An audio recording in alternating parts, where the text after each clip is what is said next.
It is 5:31 and I would like to call, oh, you're getting feedback. All right, we're gonna hold for one quick second to see if we can stop that feedback. Can you escape out of that, Michelle, for me, please? Yes. Thank you so much.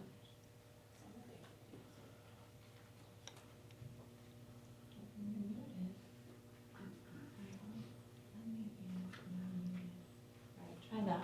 Okay, all right, let's try this again. It is 5:32, and I would like to call the Mashpee Public School Committee Business Meeting of September 17th, 2025 to order. First order of business is the Pledge of Allegiance.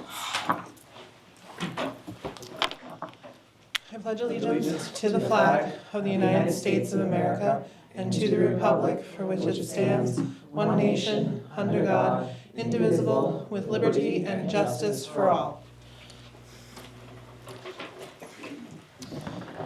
The Mashpee Public Schools recognize and honor the many generations of Wampanoag people who live and are sustained in this territory and have been sustained in this territory for more than 10,000 years.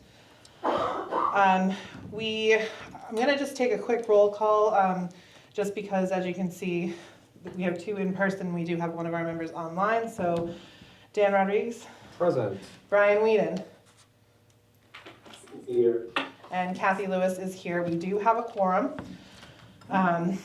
So, that being said, next item on the agenda is a consent agenda, which consists of approval of the minutes of August 20th, 2025, the ratification of the agenda of September 17th, 2025, the donation of backpacks to Tennessee Coombs School by Ira Toyota, and the donation of funds to MMHS Vernal Pool Project by the Mashpee Environmental Coalition. If you recall, we had a wonderful presentation on that 2 meetings ago, I believe. So, that being said, is there anything that any of my fellow committee members wish to pull from the consent agenda? Madam Chair, I would just say that I think, since I will have to abstain from the approval of the August minutes, that we may just have to move that to our subsequent meeting. Okay, so we will postpone the approval of the minutes of August 20th to our next meeting. Madam Chair? Yes. If I may? Yes. We do have Irene Chekovich here from the Vernal Pool Project Okay. to share, if that's okay? Yes, that's fine. All right, so we'll pull that item also. So then that leaves a consent agenda to ratify the agenda and the donation of backpacks. I do want to say on the ratification of the agenda, item 5, report from Mashpee Wampanoag Tribal Education Department will not be happening tonight, unfortunately. The Tribal Education Department representative is unable to attend tonight. Other than that, I do not have any other changes to this. So I will make a motion to approve the meeting minutes the agenda for September 17th, 2025. Consent agenda. Consent agenda, thank you, as presented. I'll second. Thank you. Any discussion? Hearing none. Brian? Yes. Dan? Yes. And I am a yes. Okay, so then next we'll go to the donation of funds to the MMHS Vernal Pool Project. And I'm sorry, your name again? Irene Chekovich. Irene, if you wouldn't mind. Thank you. Welcome. Welcome. Thank you. As I said, my name is Irene Chekovich. I'm the president of the Mashpee Environmental Coalition. And I do have a prepared statement that I would like to read, if that's okay. I'm extremely pleased to be here tonight representing the Mashpee Environmental Coalition Board of Directors. At our June 2025 meeting, board members unanimously approved a donation of $500 to support science teacher Shona Vitelli's project, MMH Vernal Pool Wetland Living Lab. A check in that amount was dropped off at the Mashpee Public Schools central office prior to tonight's meeting. The Mashpee Environmental Coalition is a nonprofit organization that has been advocating on behalf of our natural resources for over 25 years. As our mission focuses both on education and the environment, board members all agreed that this was a perfect project to help fund. We are especially pleased to announce that we are making this donation in memory of Evelyn Buchenfeld, who passed away last year.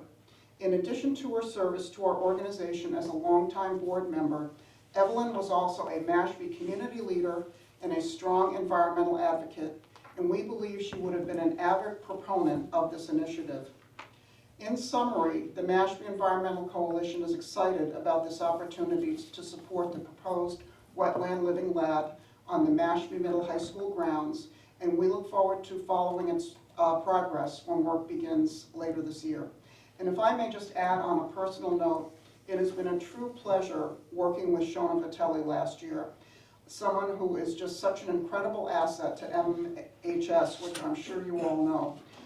For the last 6 years, our organization has been offering an environmental scholarship to Mashpee High School seniors, and we are always looking for additional ways to collaborate with your teachers and students at all levels. So I hope you won't hesitate to reach out to us if we can ever be of assistance to you. Thank you very much. Well, thank you. Thank and you so much, Thank you Irene. to the coalition. We greatly appreciate the support, and I couldn't agree more about Ms. Vitelli. She is a wonderful educator, so She absolutely is. thank you very much. And I believe we have a vote to accept the donation, so if there's any other comments, or if anyone would like to make that motion to accept the donation. I will make that motion to accept the donation of funds for MMHS Vernal Pool Project by Mashpee Environmental Coalition. Thank you, Dan. And do I have a second?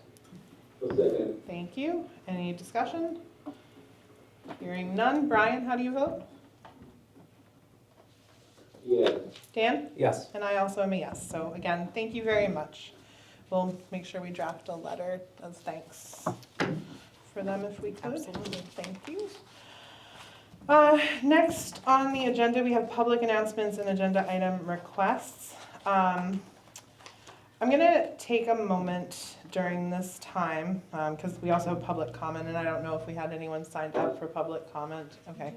So I just want to take a moment to kind of address the current situation that has been going on within our community. It's been a stressful couple of days as a parent, as a community member, as a school committee member. I share a lot of the sentiments that I have heard over the last few days. I understand the angst as I have experienced it myself. I do want to thank the Mashpee Police Department and all of our law enforcement partners. SRO Hennessy is here tonight, so she being the one who's in our buildings most often, but also her colleagues at Mashpee Police Department, the administration throughout our entire district for how things were handled in the recent incident, I guess you could say. It was, again, very heightened sensitivities, I think, around this. On any day, as someone who is invested in our children in our school districts, when you hear it happening across the nation, but when it's in your own backyard, it definitely, it heightens the sensitivities, it heightens the awareness, it heightens the what ifs. And it's, I think only natural for all of us to have had that pit in our stomach for the last couple of days of the what ifs. And, I would like to commend all of those who were involved with it for their handling of it. Were there moments for growth? Potentially, but I do feel that, the information that was provided and what was communicated out as it was known and learned was handled in a professional and timely manner. I know Dr. Connors may wish to speak a little on this as well, but the communication between Mashpee Police, our school district, and I believe Massachusetts State Police to Mashpee Police as well, the layers of communication that went into an incident such as this are complex. Investigations also are complex, and I believe what was done, was in the best interest and safety of our students. I know sending your kid to school today might have been a little angst-ridden, knowing, how everything went, but I have the utmost confidence in our law enforcement agencies and our police department and our administration that the communication lines were open, everyone was aware, everyone was alert. And I guess I would like to thank everyone involved, but also acknowledge that this is a difficult moment, and there is a young man in need of some serious mental health support. That does not dismiss what he did or was planning to do or intended to do. That is like its own separate thing, but I do think our students, our staff, our faculty, were safe at the time, and I believe that the systems we had in place to notify were there. Again, I know there's very strong feelings, and I understand that, and I do hear them, I do acknowledge them, and I do want to say that as a team, as a school committee, we are aware. We're happy to sit down, and I know I'm happy to sit down and speak with anyone who needs to speak further on this or share ideas. We've been getting emails pretty much since Thursday on, all weekend. I've been trying my best to answer them as I get them. I know Dr. Connors has also been answering emails as she's been getting them, but if anyone feels they do need to speak further, feel free to email me and we'll set up a time to talk. And I'm pretty sure I speak for my colleagues on the committee as well. All of us are parents. We all understand, we're putting our child's safety in the hands of people, but the people we're putting our child's safety in the hands of are also people who are in that same situation. So it's been stressful across the board, and I just want to thank our teachers, our staff, our faculty, our administrators for showing up, doing your jobs the way that you do them, and especially in a time when this is so close to home and this pandemic of gun violence came very close to our doorstep. So that being said, I don't know if Dan or Brian, if either of you have anything to say to add to that. Otherwise, I know Dr. Connors has something she would like to also say, but Brian, Dan, if you wanted to add anything, I'm happy to let you do that. And Brian, I don't know if you have anything to add. I just have a few points, but I'd let you take the floor first if you did. No, I'm all set, thank you. All right, thank you, Brian.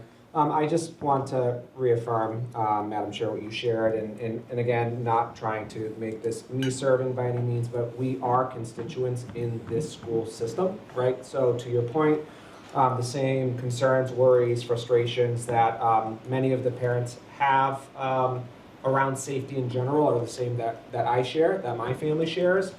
And for me, I always think about, again, what is our next step, right? What is our call to action? And just like we've discussed in the past around concerns in our district around bullying and other things, that this is a much larger issue than just a school district, right? This is a national thing. You referenced that, and not to belabor the point, but we need to be called to action, not just as a committee, but as a community. This situation, had the most positive outcome it could because people were aware. People had their eyes open. People were caring for their own community in a way that alerted authorities to be able to better understand that there could have been a risk or was a risk. And that's a community response, and we need to figure out how to get there.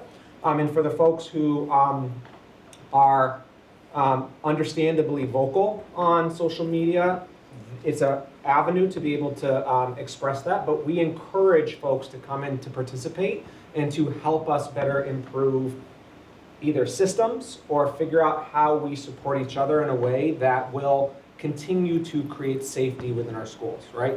This will not end today. This is not something that is going to pass and then we can all take a deep breath of air and just imagine that we wouldn't be at risk of this happening in the future, because again, we're looking at national trends here. So that's my way of saying we hear you, we appreciate you, we understand, we have the same feelings in many ways.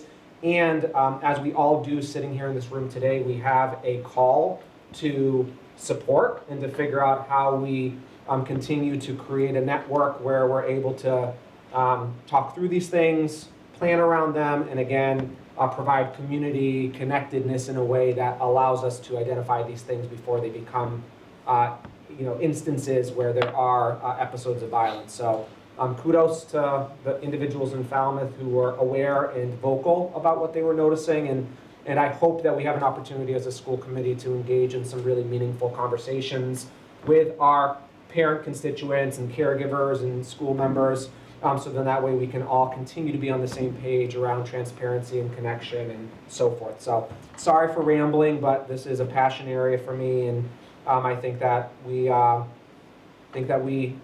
did well, and yet we have a long way to go. So thank you all to the admin team. There's not much more to say than you've said, but I want to thank immediately Mashpee Police Department. From the moment Deputy Chief Rose called me through this morning, everyone, Chief Carline, SRO Hennessy, our fire department has been supportive, informative, and there at any time when I needed them, whether it was over the weekend or before the break of dawn on a Monday morning, and I'm so appreciative of that support and the partnership because I can only communicate and inform our school community when I'm informed, and they did an excellent job of that, so I'm incredibly thankful there. I'm also incredibly thankful for the team here at Mashpee Public Schools. From, again, the moment I got the call, Sherry was like, all right, I'm going to do this, and everybody just stepped up and took a role in ensuring that our community was informed. And that our teachers and our students felt safe and were supported in all of this. And so I can't thank everyone enough for all of this. I greatly appreciate all the community members who have reached out to me directly, whether it's phone call or email, and I'm pretty certain, 99% certain, that I have replied to everything that I had received as of 4:30 today. And I'm still working. I did see one pop up on my phone. So Yes. if I did not get back to you, please send it again. You can imagine the amount of communications that I've been receiving. But I want to connect, ensure that you know that you are heard, that your suggestions and your fears are valid, and we share all of them as well. And I do have a couple of slides in my report tonight, just to talk a little more about internally what our safety protocols are so that our community has a better understanding as well. Okay. Look forward to that. Kira, as the student rep, did you have anything you want to add, or? So firstly, I'd like to thank all of the police department, as you said. Obviously a very scary time for not just your district, but as you were saying, it's obviously a national issue. Mainly from the staff, like in Mashpee Middle High School, like speaking just like today, I believe that Officer Hennessy can verify, but will we be continuing our annual like training for the Alstro starting next week? Yes. Okay. That's in my presentation. Okay. Yes, yes ma'am, absolutely. All right. Thank you, Thank Karen. you, Kira. Okay. That being said, are there any other announcements or anything else, or agenda item requests that we need to add to future agendas? And there was no public comment. Okay, so, Kira.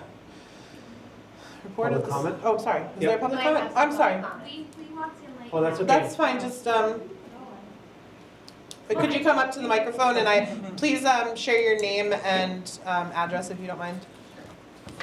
Yes. Yes, please, and speak into the microphone for the cameras. Amanda Keene, 857 Couture Road. I am a parent of an 8.5-year-old in the Washington School, and I have twins in Casey Coons in first grade.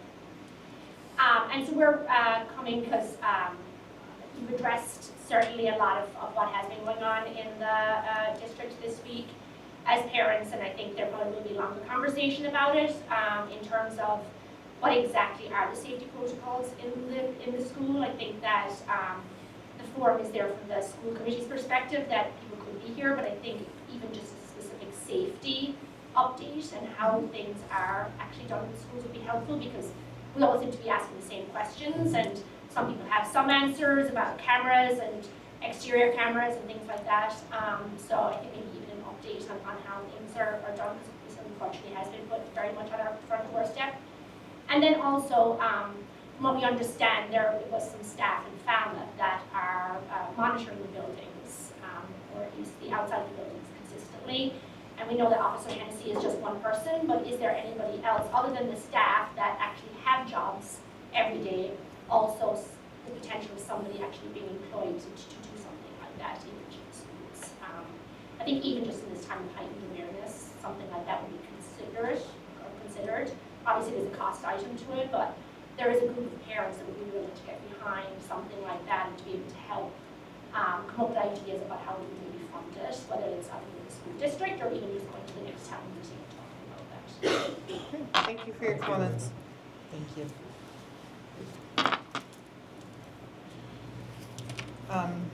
I know public comment isn't usually a back and forth, but I do want to say with the safety, some of what was brought up, I know some things we're able to share about, like cameras, for example. Some things we don't want to publicly share because we don't want someone to take that into consideration for planning, if that makes any sense.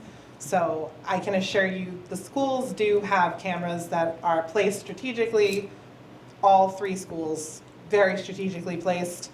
I do know, and we'll probably get into the safety protocols as well, but there are some things in our safety protocols we might not be able to publicly share to maintain the safety of our staff and students. Again, because if we show all our cars and someone could be like, oh, well, here's how we do, and we don't want that to happen. So, but again, thank you for sharing that, and I'm sure we can have that broader discussion of it, whether it's touched upon tonight, or we schedule it for our next meeting, or we hold a separate listening session for it. We'll definitely take that into consideration, so thank you. Okay, anybody else that came in late that wanted to speak? Anybody don't want to move on? Are we good? Okay, all right. So, Kira. So SAC, we met for our first meeting this year, today. And we began preparing for our meeting on October 1st. Just going through some of the issues and some of the positive aspects of the start of the year, which we'll go over on the October 1st meeting.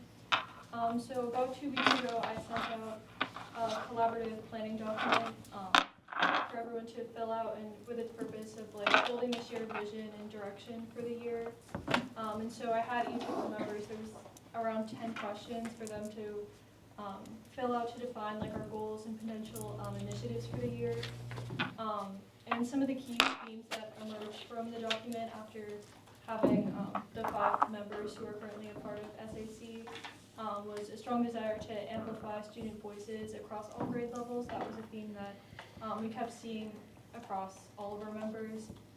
And then also some excitement about organizing student-led events, outreach, and feedback efforts. We're currently working towards monthly or quarterly student feedback surveys in order to ensure that we're getting enough student voice to put forth in our meetings. And we also wanted to find more clear roles within SAC to support organization and accountability. We mentioned creating potentially a social media outreach lead, which we still need to. We had 4 of the members present for a meeting today, so we're still figuring out if Tess was the one who was absent, if she would be interested in that role. And then we also, another key theme was creating a stronger presence in school communications through like the Mashpee Minute and morning announcements. And going forward, we plan to meet every Tuesday before the school committee meetings. And overall, we're excited to begin the year, and we're grateful for the opportunity to contribute in this way. And we look forward to collaborating. All right. Great, thank you. Now that I know every Tuesday before school committee, I will see what I can do to get to the next one, hopefully. I know we have October 1st, and I think I had asked maybe we could do a Zoom with you, Ms. Lynch, Dr. Connors, and myself to kind of talk agenda-wise, so look for that coming hopefully soon. All right, thank you. All right, Dr. Connors is up next for the report and recommendations of the superintendent. All right, thank you. To begin, just some updates, upcoming dates, especially given that we only meet monthly. I wanted to make sure, I know these are publicized, our principals send out their newsletters, Ms. Vinitsky sends out our What's Happening Wednesday, and so you get these, but I'm a believer in multiple exposures. So tomorrow night, very excited for MMHS Open House. Last week I was at the Casey Coombs Open House and was absolutely blown away by the attendance of our students and families. The excitement in the cafeteria was palpable. It was standing room only. It was absolutely amazing. The students were so excited to bring their families and caregivers around. So it was really great to see. Mr. Newcomers, may I just add to that? Yes, please. Incredible job by the principal and vice principal over there. Fabulous, and thank you to the PTO who put on a great spread and welcomed families as well. So it was a fabulous event. Just to reaffirm that. Fabulous. We had representatives from CPAC and LPAC there. We had Girl Scouts. We had the Boys and Girls Club, members of the tribe. Certainly our PTO, I did stop by and chat with them. Just so many community members that were there. That was such an appreciation for their support. The Quashnet Open House is next week. Mr. Switzer is incredibly excited, maybe more so than the students and families. His excitement is certainly contagious. And just a reminder that we do have early release on September 29th for staff PD. So it is a half day for our students. There's no school on Friday, October 10th. There's a full day of staff PD. And of course, Indigenous Peoples' Day is that following Monday on the 13th. So I just wanted to bring those dates to the attention of our community. Additional upcoming important information, which is incredibly timely, of course. We begin our ALICE trainings, refreshers for some students next week. This was planned back in August when the emergency response team, which is Mashpee Police Department, Mashpee Fire Department, and Mashpee Public Schools, when we do our annual review of emergency response protocol, we start to plan out our trainings and our drills. We do have 4 ALICE drills a year. So the Casey Coombs classroom visits will begin on the 23rd, Quashnet on the 24th, and Mashpee Middle High School on the 25th. Officer Hennessy does a phenomenal job of keeping it incredibly age appropriate, developmentally appropriate. You can see the difference. There are individual classroom visits at the Coombs because of our littlest learners and just their understanding of what it is about. And then by grade level as the students get older. So we're incredibly appreciative of that.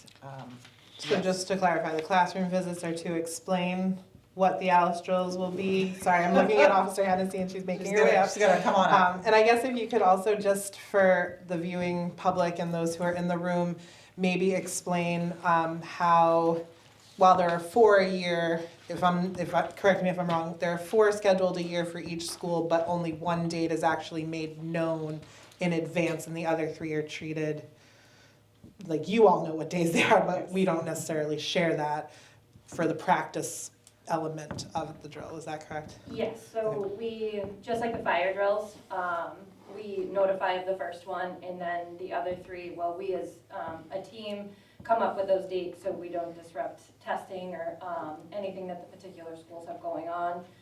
We want the element of surprise, just to make it as realistic as possible. After each drill, I do a follow-up email, visit classrooms, and just build on our skills and what we can make better. And the more we practice, even if it's stressful, it takes away that stress if we do have to respond to an emergency. So it makes less things that you have to think about. And I know that the students, even our littlest students, they're very attuned to what's going on. And even today, they were asking, when are we gonna do that? And I know Kira too asked. I was gonna say, my daughter asked last night, are we still doing ALICE drills? And I went, yes, you are. And I try to keep that open line of communication with our students too.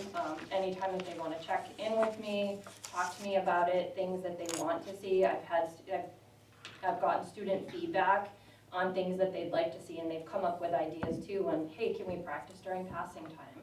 Just things that we don't necessarily see or think of, that they wanna be comfortable with too. So they definitely seek out the training just as much as we like to give them the tools and empower them to be able to make those tough decisions if they ever need to. With the incident that happened with the fire at the schools, I saw what a phenomenal job our students and staff did as a district as a whole. I saw that unfold in that stressful situation. They knew exactly what to do and how to respond to that, and the biggest thing that we want is safety, and that is the most important thing, and we work together nearly flawlessly. So I think that we do a great job working as a team and that feedback and how I can make it better. And I'm always open to that, both students, staff, parents, anybody that wants to talk or have that open dialogue. I am happy to build on the things that we have. I think there's always room for improvement and making things better. So I'm always learning, just like everybody else here, and I never stop training for it. So I want to improve on those things. So I am always available and open to those communications as well. Thank you. We appreciate you, Officer Hennessy. I Thank know you. it's not the most ideal thing to have to train for, but we appreciate your professionalism and how you are able to connect. And I know the kids love to see you and your little associate that comes around with you. I'm sorry she's not here. She had quite a week too. Yeah, I'm sure she did. She's I'm home sure. sleeping right now, Okay, good. so she can rest up tomorrow. So, but yeah, just to reiterate, so the classroom visits you'll be making, you'll be talking about what's going on, and then the first drill that will be, the parents will know about parents and caregivers will be alerted to the first drill. And so, all right. And we'll do follow-up after each drill. We'll let everybody.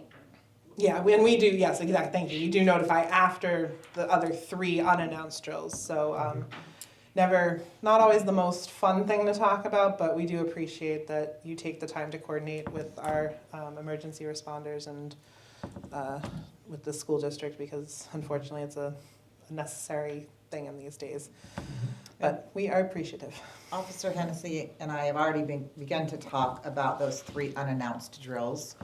And in order to maintain, unfortunately, that element of surprise that is so necessary, communication about the drills will not happen after each school has their drills, but instead after all 3 schools are concluded. As you can imagine, we're very close here in Mashpee with our schools and families who work in our schools as well. And so we're just really trying to keep that element of surprise. So if you happen to get a notification from your child that there was just this Alice drill and you didn't hear from the district immediately, please know it was a drill. There's not an active threat. If there's an active threat, you will hear immediately that is in place. So I just wanted to put that out there now, and I will remind you of that too, but we will let you know the first date so that everybody is aware. Thank you for clarifying that as well, because I think that is another important piece for everyone to understand. Again, it's not that we're trying to keep it from people, it's just we do, again, something we never went through in school, thankfully, but I know my daughter's pretty much been doing it since kindergarten, so it's one of those things now that, and that's the other thing too. Do you have resources that maybe, I know there were some resources shared of how to talk to your kids, but I mean, there are other resources, Mashpee Police Department on the website or on the school district. Is there a place we can say if families need additional, like how to talk to my kid? Because like last night, I had the talk of, okay, let's run through your day. What classroom? Where are you going? What are you doing? Like, it's not a fun talk. I didn't like having the talk, but I wanted to have that frank. I mean, granted, my daughter's older, but I think there's different ways to talk. Obviously, you do with the younger kids. So, are there resources we can share with parents? I guess is where I'm getting at. Or let them know where they currently are. I have a ton of resources that I would be happy to share out in how to age-appropriate conversations and how to talk to parents. And I'd also be open, if parents are interested, putting on something for them, whether it's a Zoom meeting or something in the evening, that if that's helpful, I would be happy to put that together as well. Okay. And we can come up with something, but I do have resources that I can share up. Yeah, I think just coming, like what you find to be what is useful, I think would be helpful, because again, we know you, we trust you, and we, again, very Thank much you. appreciate you. So, I guess that's kind of my only real question. Brian, did you have anything you wanted to ask on this topic before we move on to the next thing? No, Katie's amazing anywhere. Love to have her. Thank you, Brian. Dan? I was just gonna say, we're gonna put your pup on the stand as well, but we'll allow it today. But I'm so sorry. That is, Highly disappointed, highly no, disappointed. no comment, I see. Yeah, no, but, no, a ton of gratitude. Thank you for what you do. thank you, I appreciate it. I love being in the schools and seeing the kids every day, and being there. This is now my 6th school year. These are like my kids too, so Yeah, no, you have been with us for a while, so, and I guess that's maybe a question for another meeting or something that the superintendent might want to talk with you and the chief. I mean, possibility, I know at one point we did have 2 SROs because some emails we've been seeing have been asking about increasing the number of SROs, or I don't know if that's a conversation. I know staffing, like everywhere on the Cape right now for police is a little tight, so. Definitely something that we can all get together. Yeah, so. And this summer, during kind of my meet and greets, when I had the opportunity to meet with Chief Carline and SRO Hennessy, we did already start that conversation where there's that mutual desire. So it's started before this, I'm happy to say, because safety is of utmost importance and we're trying to be very proactive. Thank you. Thank you so much. Okay. Just staying on the topic of school safety concerns, I just wanted to just help our community become more aware of just really the process that we follow here in Mashpee. This is on our school district webpage, and I'll speak more about that in a minute. But just to kind of outline the timeline that occurs when a concern about school safety arises. Our first step is to always assess the situation immediately. Sorry, I just want to say, if you want to come over and see the slides, you're more than yes. welcome to come this way. Unfortunately, we don't have it facing exactly the most ideal way for the audience, but if you'd like to see it, please feel free to move. We also use the CSTAG model, the Comprehensive School Threat Assessment guidelines. We do have many people that are already trained, many of us that are going for refreshers in CSTAG, but our policies on our website and how we address threats are rooted in CSTAG, which is nationally recognized and research-based. It talks about early identification and intervention. There are multiple protocols depending on what the situation is. It calls for collaboration with law enforcement and mental health professionals, and the goal being to really ensure that our community is safe and cared for, and that something, even if just the slightest inkling, it doesn't rise to that level. So we are constantly working in that type of environment. Decisions are always made with law enforcement before we notify families, always. If something comes out from Mashpee Public Schools, like it did last Thursday, please know that my communication is coming directly from law enforcement. It's not my interpretation or just, hey, let me let you know what's going on. It is really, here's what I know at this moment in time. And that is part of the protocol. As I mentioned, our safety protocols are published on our school website. If you go to the main page and you'll see handbook and school safety and you click right on that, it brings you not just to our handbooks, but to this whole process of threat assessment. And we would just want to be very transparent. We have strict visitor protocols, we have locked entries and ID requirements. In fact, this summer when the emergency response team met and reviewed our protocol, there was a line in there that said visitors may be asked to show ID.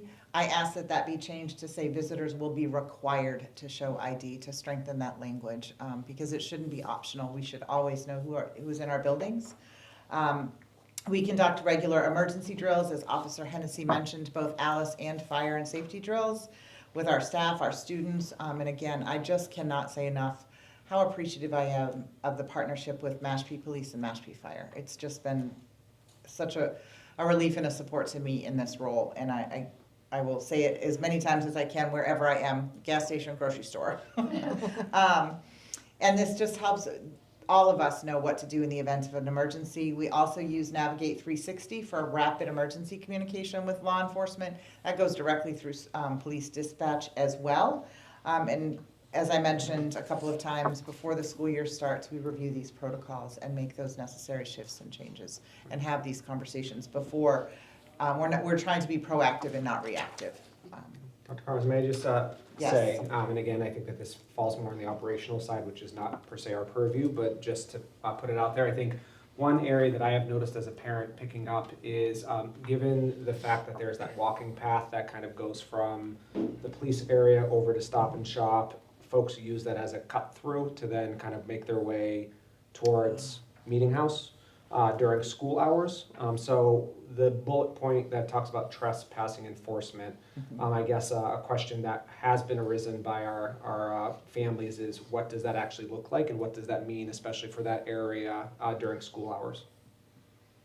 That's an excellent question. I'm going to defer again to SRO Hennessy. That's Sorry. not something that's been brought to my attention yet, so thank you for bringing that up as an area. But we can, My apologies, what specific area? In my apology, I'm springing it on No, y'all. that's okay. As I was just sitting here thinking, since there's that kind of quarter hill with the walkthrough that kind of goes from the Stop and Shop, back of the Commons, up to the back of the Boys and Girls Club area, I've noticed personally at pickup that often folks use that as a pass-through cut to like get through to Meeting House over here. So during school hours, you will see individuals walking through that area. So I was just bringing it up because there is a trespass enforcement bullet, and I just wanted to see kind of what our protocols were around folks using that as a path of least resistance for their walking. So, last year, we actually had a sign put up right at that entrance, the one that goes into KCC that says, that the school grounds are closed during school hours. Usually at the beginning of the school year, we do, see a couple of people, usually elderly, passing through because they haven't realized we start a little bit earlier, so they just didn't realize initially that school was in session. So it's just like an educational piece. So if we see somebody cutting through there, if, I've always asked, like, let me know, I'll come and address it. If I'm not immediately available, I'll have another officer go and just check in, see why they're cutting through. It is clearly marked that says no trespassing. We did have the highway department put in those signs last year. We had a sandwich board up there that said, please, no entry, and the wind knocked it over. So, so we ended up having the more permanent signs. I had additional signage put at the entrances as well. The one thing we run into is the track too, that especially in the nicer months, we'll have individuals come and use the track or the pickleball courts or the tennis courts.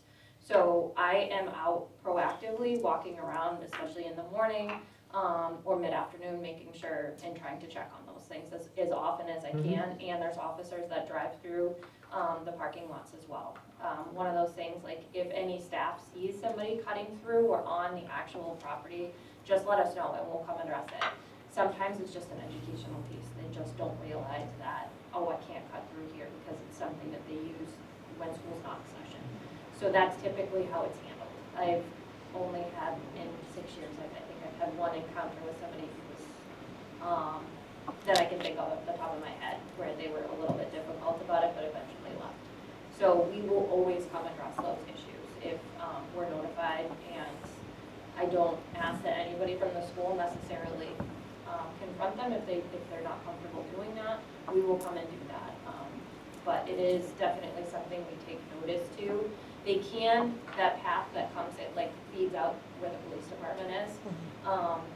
As long as they stay off of the actual school grounds, and there is a sign that clearly marks it that says, do not cut through there. So I've spoken to a number of people that just didn't realize. It's, anytime I see it when I drive through the parking lots, I do it, I address it. It's just an education. We don't necessarily want to close them off per se because emergency protocols may require use of them. So that's, for anyone thinking, well, why don't we just close them off? I just want to clarify, they are part of potential emergency evacuation plans. So that's why we would probably not close them off, just again, for those who may wonder, just close them. And it's also an easy access point too for response. Thank you for that. I know that it had been risen, and I think that's really helpful. And again, as I said earlier on, I think if families, caregivers, staff are out there and notice folks passing through, I think being able to communicate that back to you in a timely way seems like the best approach, so thank you for that. Yes. If you see something, say something, right? Yes. I would rather it be nothing, and usually it is just letting somebody know. Hey, you can't be here during school hours. I try to also post that on our Facebook as well to make that public, and I do share it out. As I see, a couple more trickle in, I'll reshare it out again, and on our pages as well. Usually, the school district is really great about sharing those posts, anything that can educate the public. Thank you. Thank you. thank you.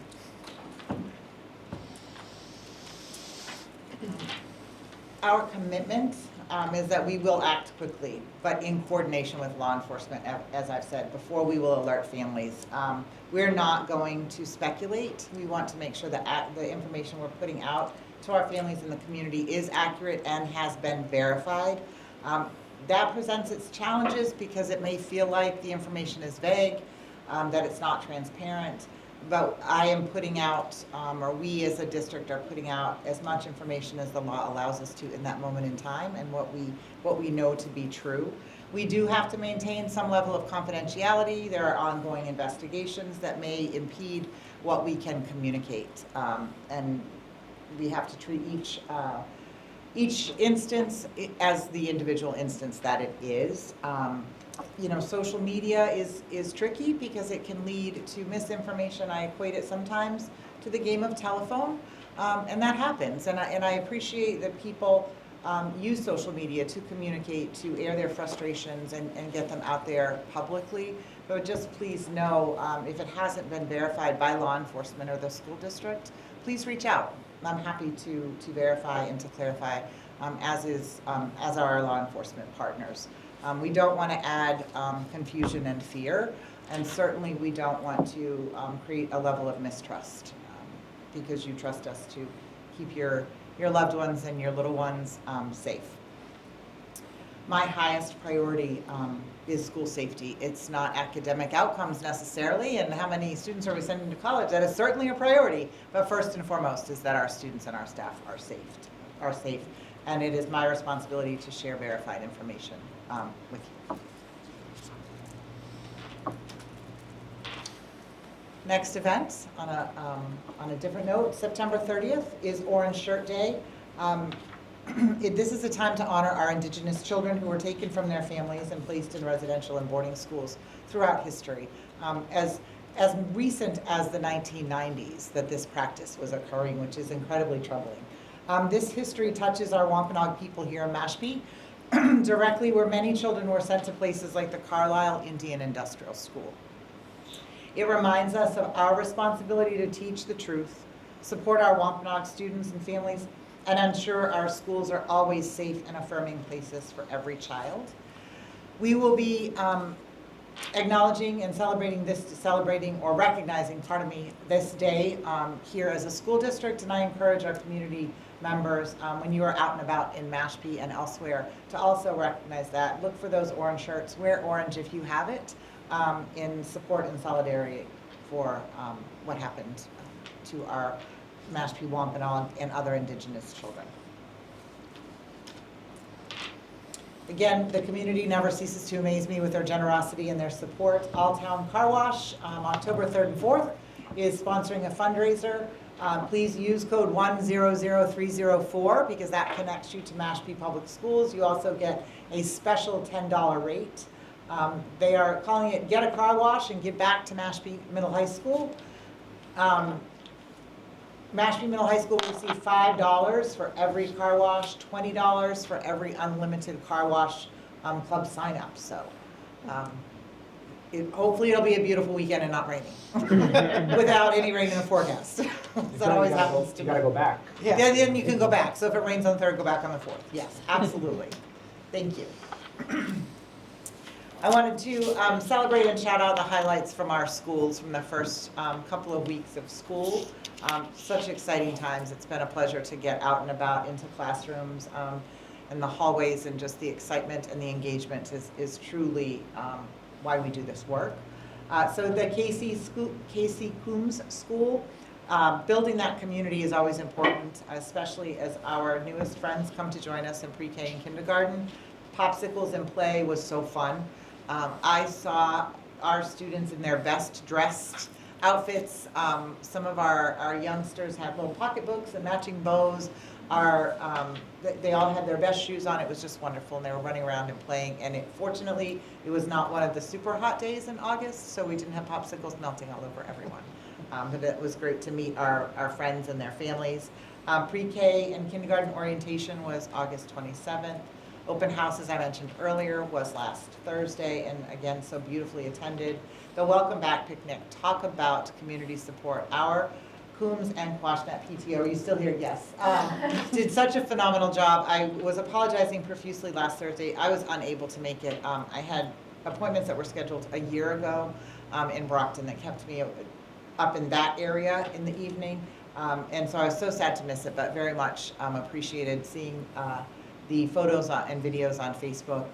And thank you just for the support of our PTO, just such a wonderful, you were there? Yes. It was Yeah, fantastic. it really Yeah. was. I stopped by and I actually saw both of you. Yeah, well, to those who worked it, massive kudos because it was, you could tell that you put a lot into it and it's grown even since when my daughter was of the age of going to it, and it's just, thank you because it does help build that community, it does help us connect, and I'm appreciative of it, and it was a great night.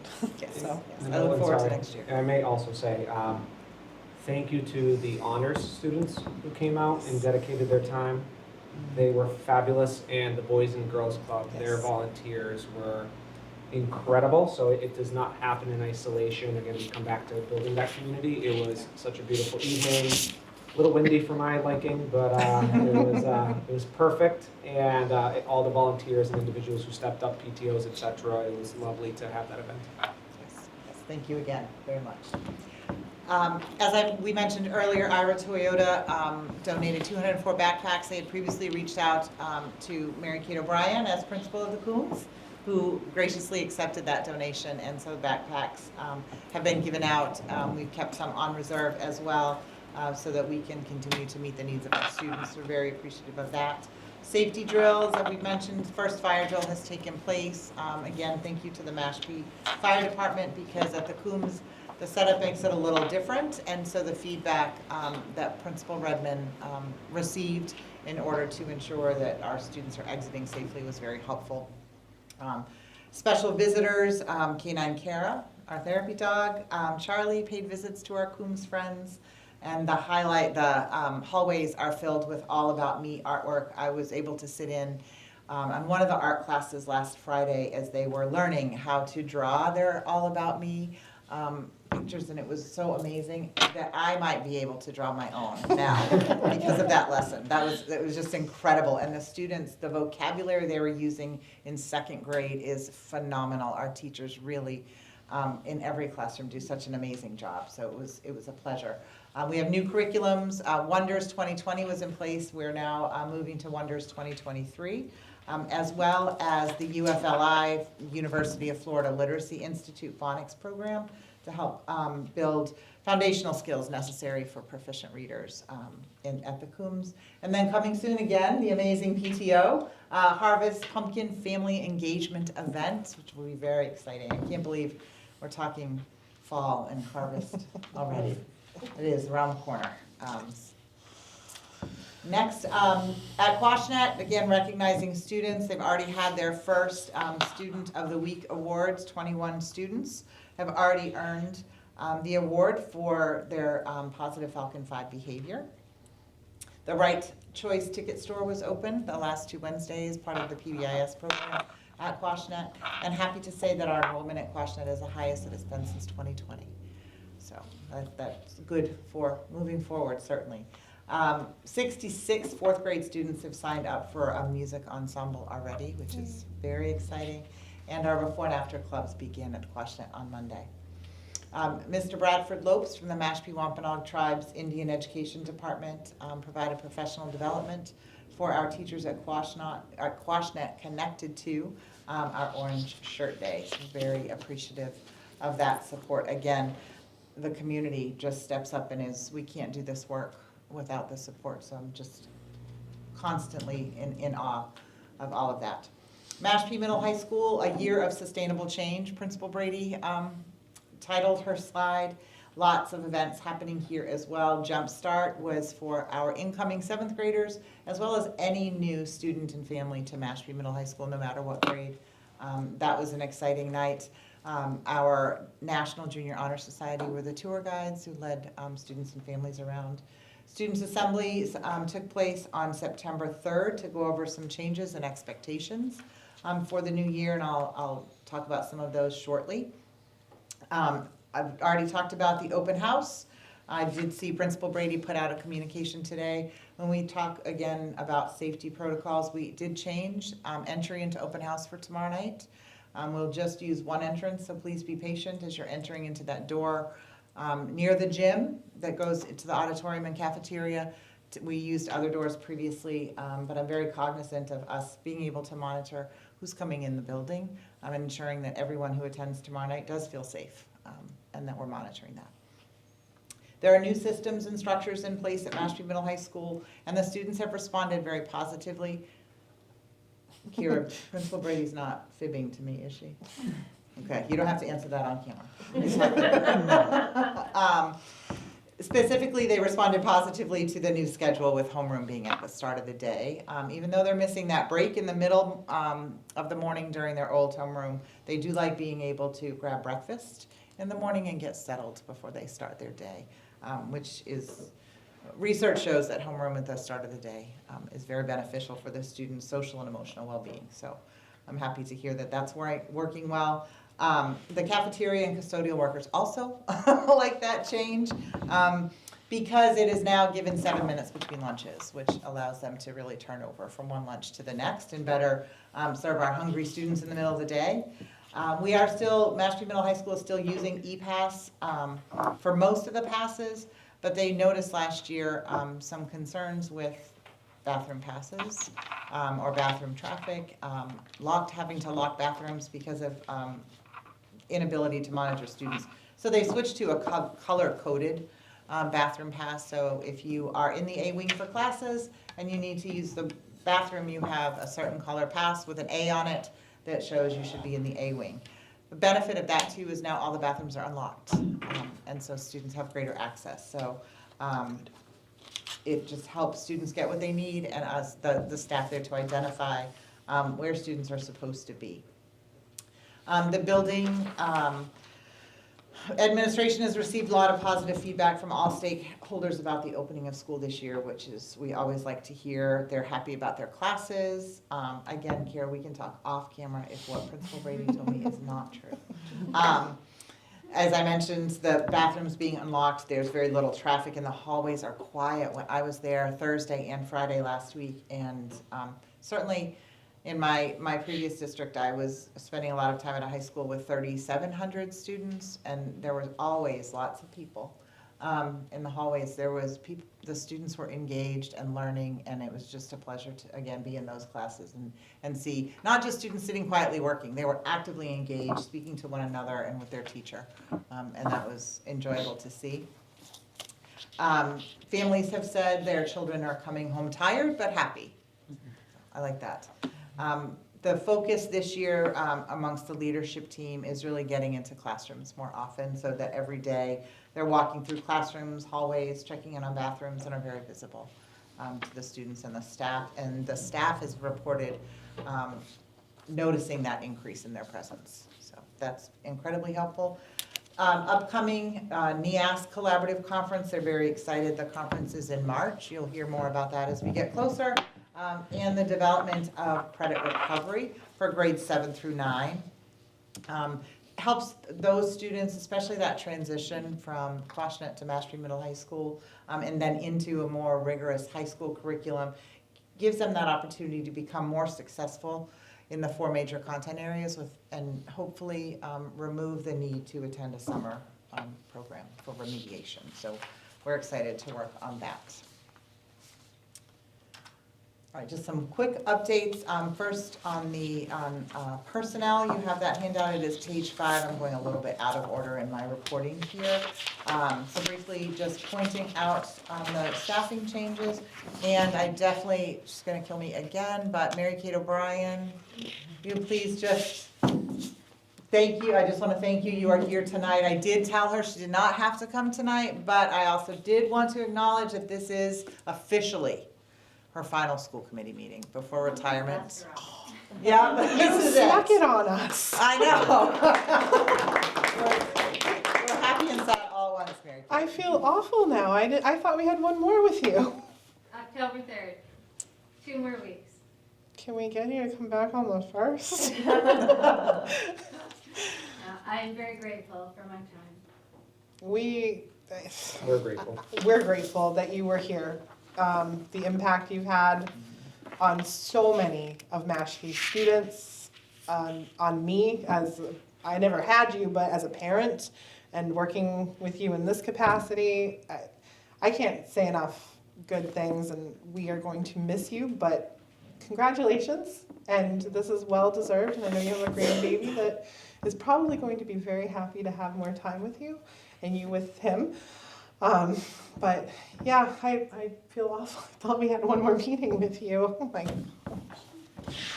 I feel really bad now. We'll make it But up. we We'll make will. it up We'll to make her. it up. We'll make it but- up. Well, thank you for all the committee does to support our families, our students, and I know that commitment is genuine, and I appreciate that as a community member myself, and I'm not going anywhere, so I'm still around.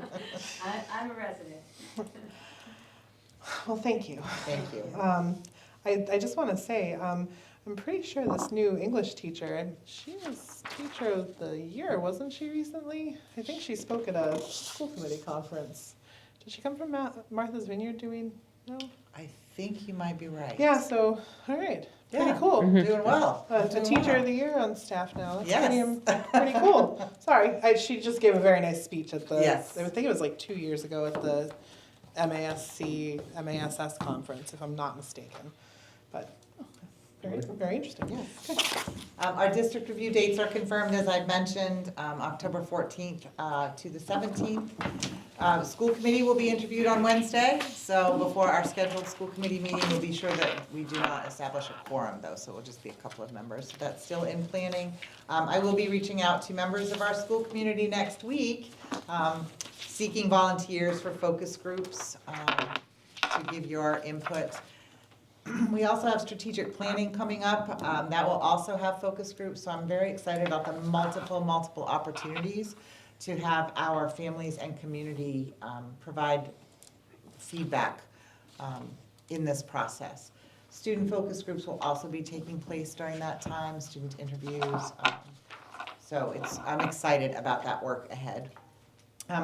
I just have to say HVAC work is progressing during the 4 to 11 shift. They are so amazing that you can't tell they're there during the day.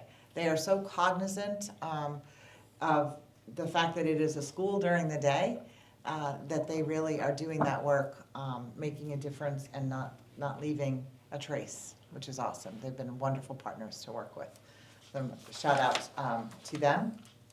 And as I mentioned, strategic planning, we're starting that in conjunction, literally as the district review visit wraps up, we're moving right into the strategic planning process. And so as we get closer, I will share more information about that. I just quickly, in enrollment, you may notice some trends.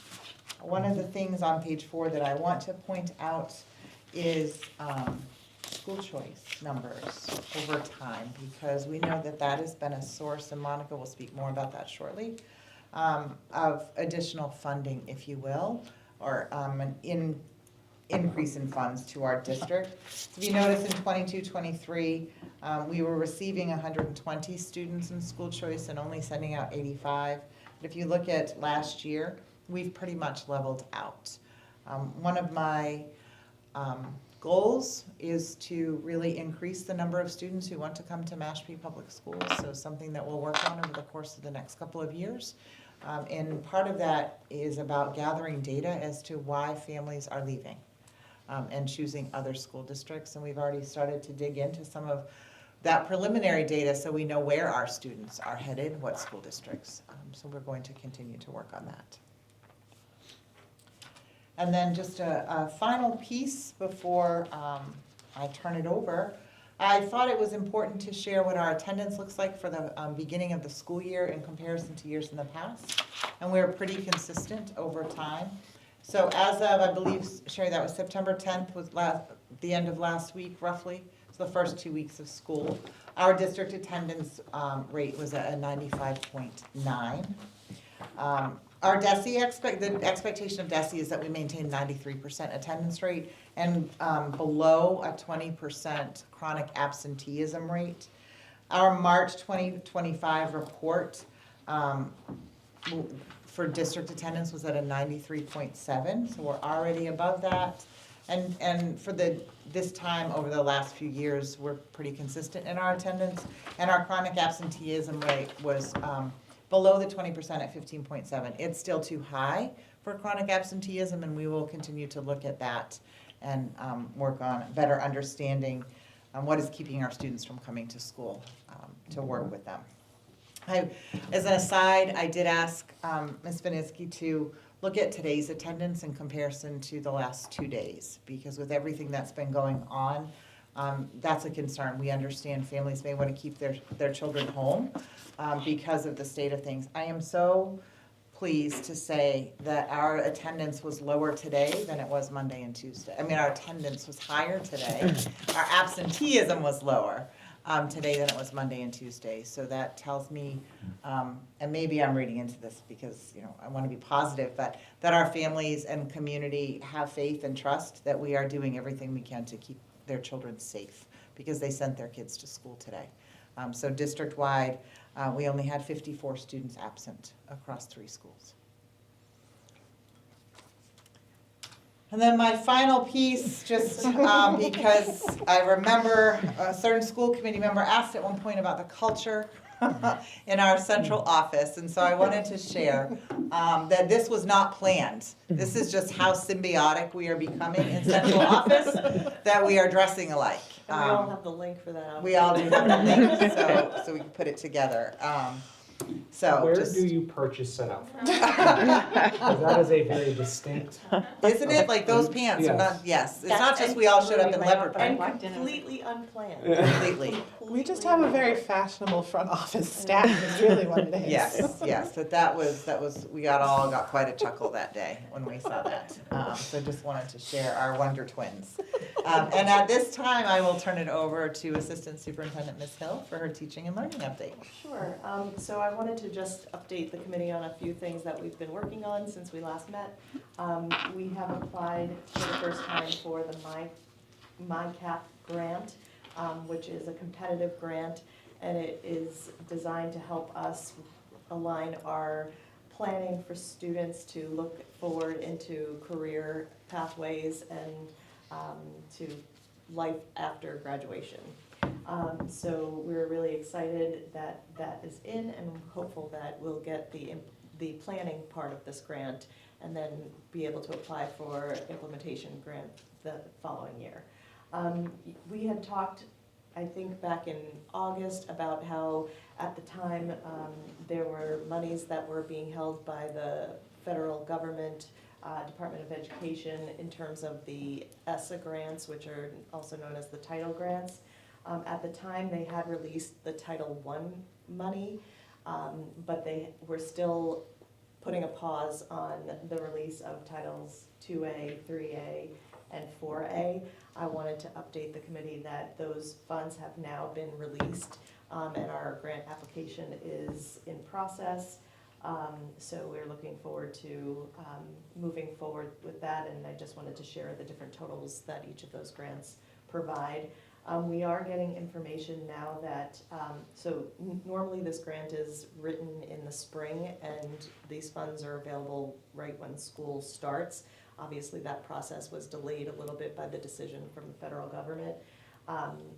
It's been shared with us that as we move into the next grant cycle, that there is a possibility of funding cuts to these grants in the range of approximately 25%. So it's something that we're watching and we'll need to, plan for as we're going into our budget cycle. Again, you heard that we have a half day coming up. Our professional development activities at each of the schools are directly tied to each school's individual school improvement plans. You'll be hearing from the various principals in an upcoming meeting about their school improvement plans. And just the work that we've been doing is making sure that whatever the focus is for that school improvement plan is tied to the district gap year plan that was shared with us, and that professional development is tied to that. So we want to make sure that if we have particular goals, we have the time to address those goals. and that we're all rowing in the same direction. And then teacher goals are also being tied into those, so you'll see a nice connected flow between the district plan all the way down to the plans that educators have for their student improvement goals and for their professional practice goals. We've also been working to streamline our Ed-Eval forms. So we've met with Suzanne from the union to kind of make sure that we're honoring what is in the contract and kind of just making it more streamlined to make it more efficient for, not only for the evaluators, but also for the teachers who are filling all these forms out, and I think we've accomplished that. We're also going to be using the new rubric that was released by the state and reviewed by the Mashpee Teachers Association to make sure that we're in alignment with that.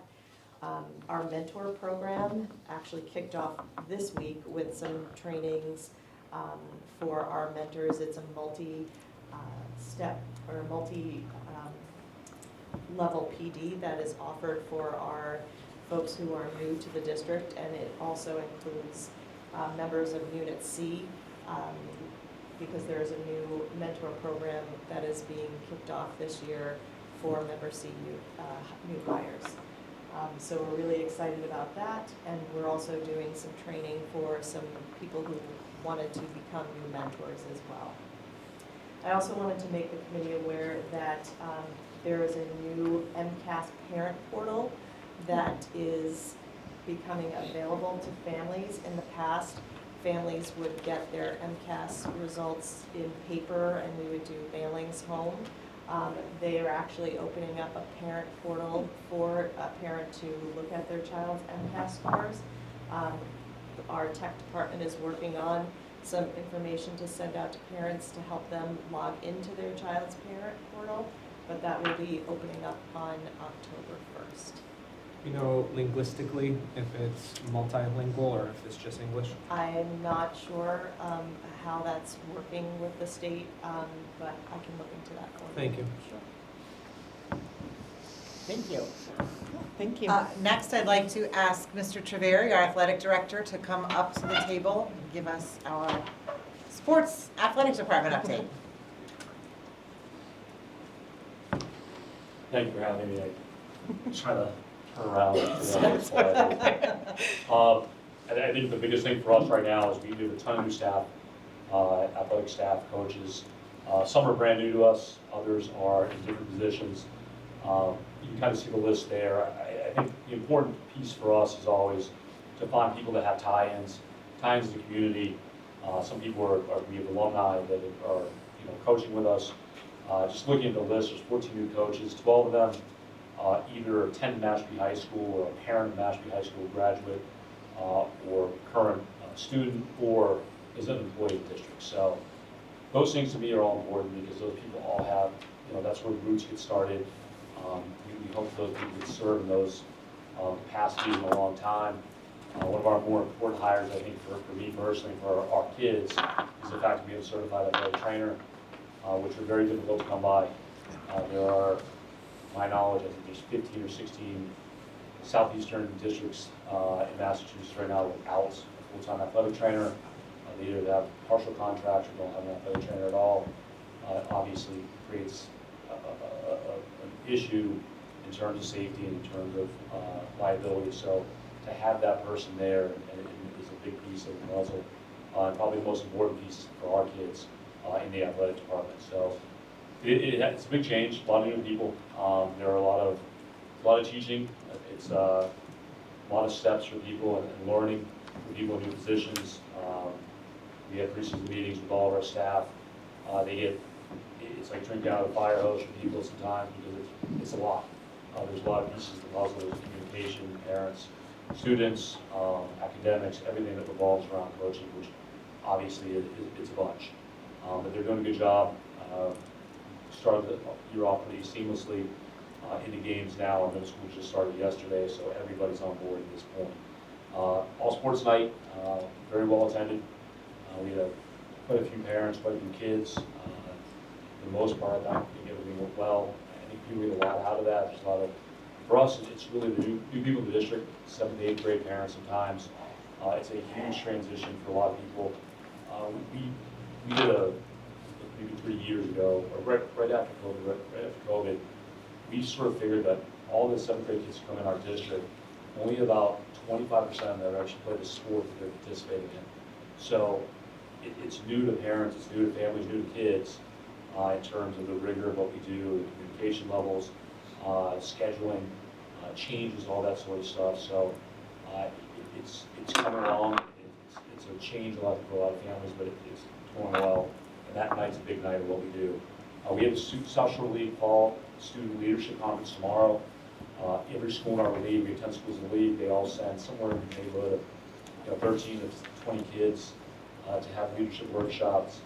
And that's where you're trying to build our kids up to be leaders within the building.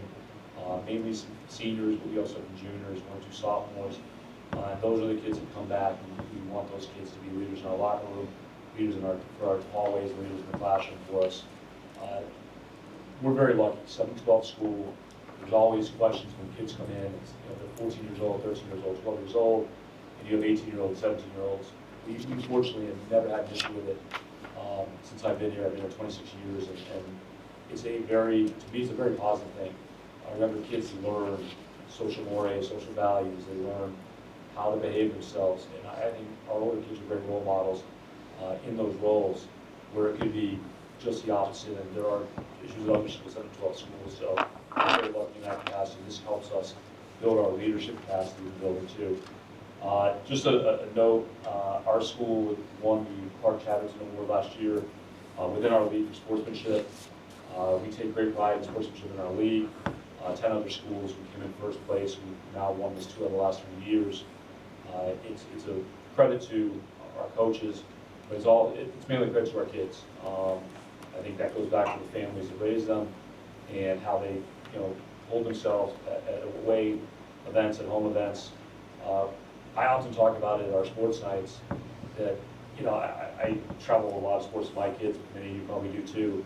I don't know anything about half the towns we travel to, but if there's an issue with kids in that team, parents on that team, coaches on that team, that is the image of the community that you get.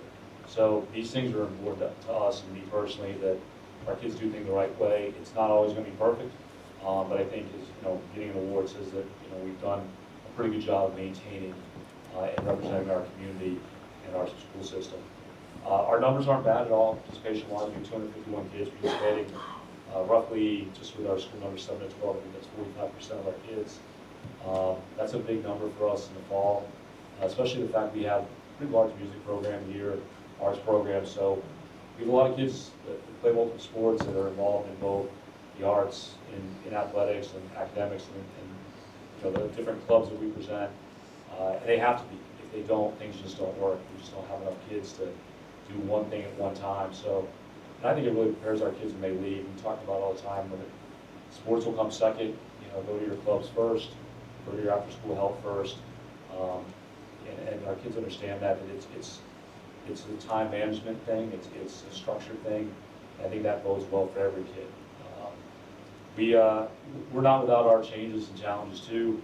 Our field hockey numbers dip below what we have for our own team. Kind of had to switch gears pretty quickly for field hockey. I reached out to Bourne last year too, knowing this might be an issue. And then we had to jump in with a co-op with them.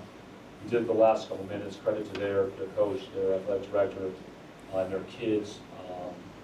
We're part of that team now. We actually won our first game a couple weeks ago, a week and a half ago.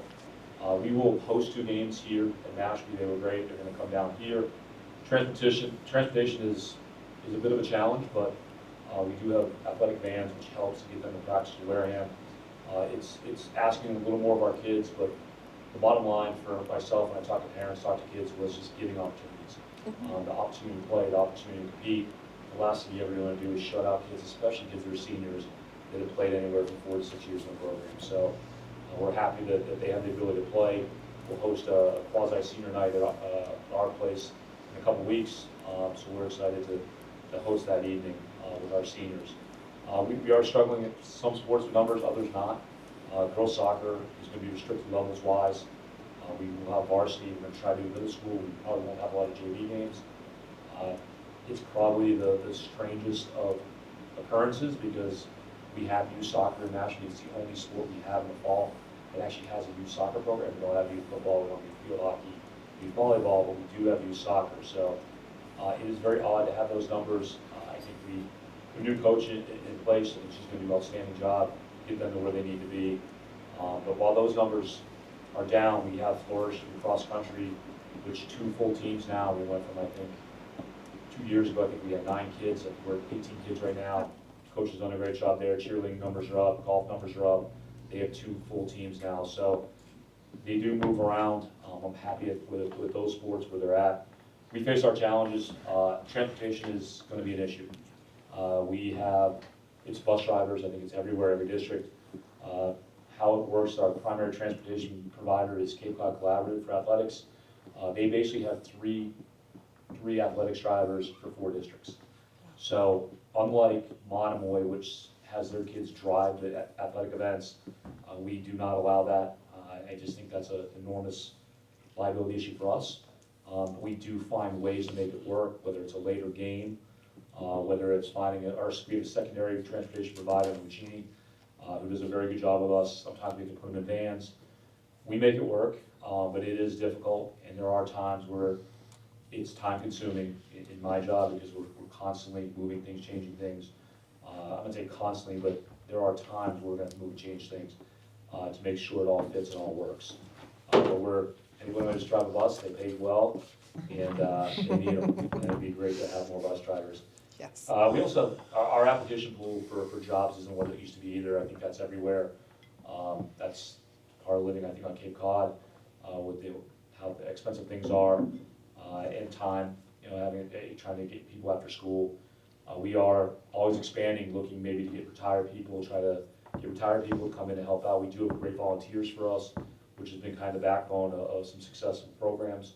But those are challenges that are part of what our programs are. Finally, we're also trying to get wrestling in as a co-op sport for us. We looked into it last year, had a sign-up sheet, so we did have a decent amount of kids sign up. Doesn't mean they're all going to actually show up and participate. It's not an easy sport, but we talk about rigor a lot and teaching life lessons. That's a sport that teaches a ton of them. We would co-op with Falmouth, who started a club last year. They have mats, they have a couple other things. And again, the piece would be trying to get the kids over there, but we do have vans at work for us, and we're looking forward to expanding it. Like anything else, we look at it as almost a la carte, small school, but we try to offer everything that we can to our kids if they want to participate. We have the budget for it. Thank you. I have one question. Well, first, I know Mr. Furtek has hung his hat up finally, and he was an institution of the Mashpee soccer program, so another loss, I think, but I'm happy to see that, you filled that position. I guess my question for you, and maybe even for Principal Switzer at some point, like pipeline, are there clubs at this level that could help, with field hockey, with soccer, with some of the sports that are starting to see the dip? Volleyball I know is building up pretty nicely, which is pretty cool to see.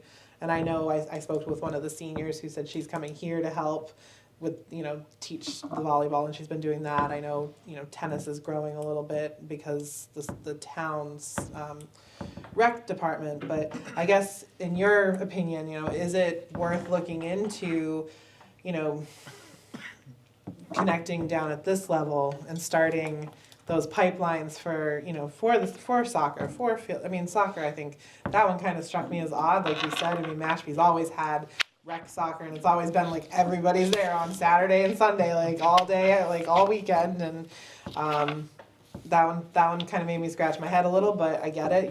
Things are different now, and maybe it was time constraint, money constraint, who knows. But I guess in terms of building some of these, is there potential, maybe even in the off season, like, to have those kids who are involved help out down here, or bridge that gap, kind of, so to speak? Yeah, I think we do it now, so in the off-season, just like you talked about, we do that now, but I think that's why you see the volleyball numbers flourish. He's very aggressive, he loves to come down and work with Quashnet. He's worked with Elijah and comes down here, he runs a huge program, they give out their t-shirts, it's a big show, the kids come down, so he does a great job of that. We've had field hockey come down before. We have a couple other coaches come down and try to introduce programming down here. Mr. Morris is very open to it. He's had a pretty lot of success having kids involved in those after-school programs. And I think you raise a good point. I think it even starts earlier than that. The really successful programs are, and even the ones, obviously, you know, some of the people we play are very affluent communities. They start in second and third grade, and it's a priority for people.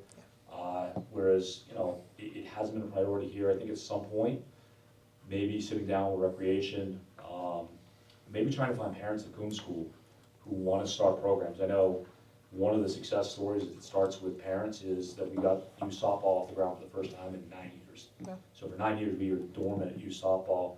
We had a group of dedicated parents who put it together, ran it for the spring and the late spring, early summer. They went all the way through the summer. It's only going to keep those kids. That's going to enhance the number of kids we get in the program. I would agree. I think it starts even before Quashnet, that we do have people come down there. And it starts, you know, in grades 2 and grade 3, and just getting kids moving, getting kids working around, and introducing them to different sports, and trying to start a connection really early. That's been a you know, that tends to be where we get our best kids, and because they have a connection for multiple years. As right now, I think, and I will tell you as a parent here, when I moved here, I was shocked coming from Barnstable at the level of intensity in a place like Barnstable compared to here. It's night and day.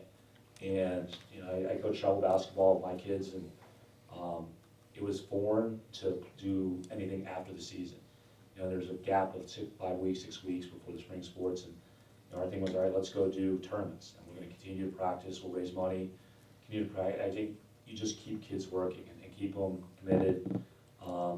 But I think, yeah, that there's a need for sort of foundational groundwork at the lower levels, because we're getting more than 50% of our kids have never played a sport. They come in. Our kids coaches do a great job with what they have, but we're a little behind. Yeah, no, I appreciate that, and I appreciate your work and trying to form the co-ops you've been forming. I know it's not always easy, especially when there's such small, I know, like, boys hockey, for example. I know we have that relationship with Monomoy, and if that's, you know, it's interesting because there's so many people who play hockey, but it's like, you know, there are those instances. But I appreciate your efforts, and it'll be interesting to see how that goes forward, because I think you're right. Time management is probably one of your biggest hurdles, I would imagine, because Mashpee does offer so much. So I applaud your efforts, and just any support we can give to help that pipeline, and you know, I'm sure we can figure out. I just think there's potential there, like you said, and going even younger and saying, hey, here's a third grader with a field hockey team. But I also say, if I may. Yeah, go for it. Couple thoughts, and there are a couple bullets here, and thank you for your time. Having a daughter who plays rec soccer, right, in the fall, or plays soccer in the fall, and also being someone who's coached rec basketball both at KCC and Quash, I think one piece that we're missing is specific to gender, with regard to then seeing down the road where folks are falling off. I think that the trends that I have noticed is that even as early as first and second grade, that often the boys who are playing either basketball or soccer or whatever it may be are getting more time on the field, are getting more play, are more skilled, or at that point in time, in my viewpoint, they're just more confident in themselves. And it seems like the girls who are playing at that early level aren't getting the same amount of attention, and that depletes their commitment to move forward, because at that point, what's the encouragement? You know, if you're never getting passed to, if you're, you know, all those pieces. So I think it's not just trying to figure out why is it not happening, but I think we need to look at equity in that piece, and I think that communication component of figuring out rec or whatever it may be, being able to strengthen those components, because I've noticed as my daughter has grown through the system, it gets harder and harder every year. And then that translates out to recess play, translates out to all these things where, you know, she needs to be aggressive to be allowed into a baseball game on the field. She needs to be aggressive to be allowed to play soccer with the other boys that are out on the field, right? So if you don't have someone who's pushing that to a child, then it's easy to fall off of that, right? So I'm just putting that out there as a cautionary comment, because I think it's more than just access. I think it's equitable time and equitable access. That also being said, transportation still continues to be, I think, a concern for the district in a few different ways. Athletics, for sure. Have we ever established a late bus for? We'll talk about that when we get to our Okay. finance But- working group update, don't worry. But I think we need to be very realistic about this, and I think at this point talk about it. It's been a concern for my going on third year here, and it clearly is impacting our ability to participate and have our students participate.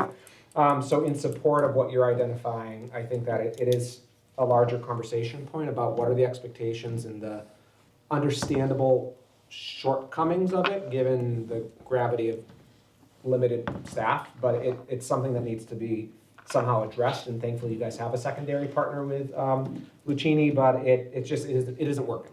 It's not working. And then just a question for you, sir. From the shrinking numbers of applicants, what are we doing, how are we marketing those right now? Is it just traditional on the website, waiting for folks to kind of present, or what have we been doing to try to increase applicants? So we go through School Spring, which is Yep. probably the largest provider, obviously, for people looking for jobs. We go through our social media. We also are on MIA, which obviously, you know, if people are looking for coaching positions, if they go on the MIA site. So we do get it out there. We used to go through the Cape Cod Times, though I don't know how effective that was. It's a different culture with readership than it was 15, 20 years ago. So we do try to get out there. It's a little different down here than, say, if you live in Bridgewater, where there's a different culture for trying. They don't ever have issues getting, and even them, they now with sub-varsity coach a little bit have issues, but their varsity applicant pools are usually 20 people, 15 people, 10 for some of the ancillary sports. We won't see those sort of numbers here. Now, some of it, again, is the intensity of youth sports. I mean, I think you brought up, you know, with our girls programs, I think, again, the more people involved, parents that stay involved, they become possibly coaches down the road for us. But we just don't have a lot of that right now because we don't have a lot of youth sports right now. Your point on girls sports is 100% correct. Coaching in travel basketball, we have no travel girls team right now. None, not one. We have boys teams at 4th, 5th, 6th, and 7th, and not a girls team. So the girls have to play on boys teams, and that access piece is huge, and that's why having softball is important to us. They don't have to play baseball, they can go to softball.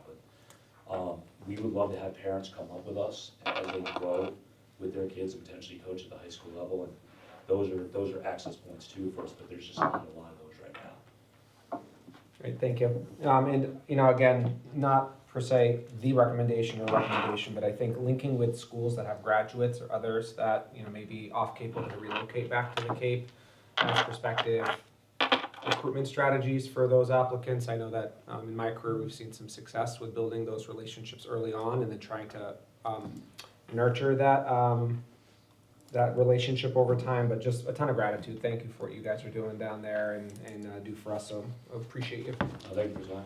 Brian, did you have anything for AD Treveri? No. Okay.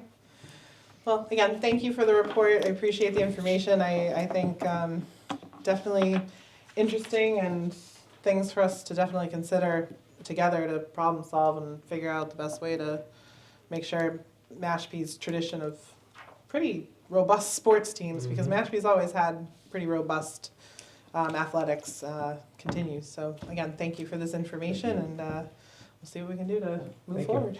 Thank you so much, Matt. Next, I'd like to bring up Consuelo Carroll, our outreach coordinator extraordinaire.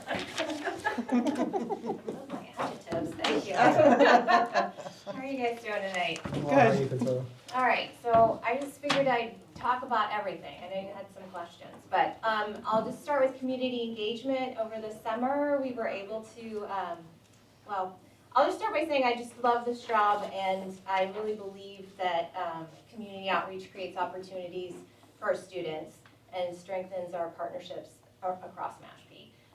So this year, over the summer, we've had the Master Gardeners in, we continue, I just got another awesome volunteer from Master Gardeners, so I'm really excited about that.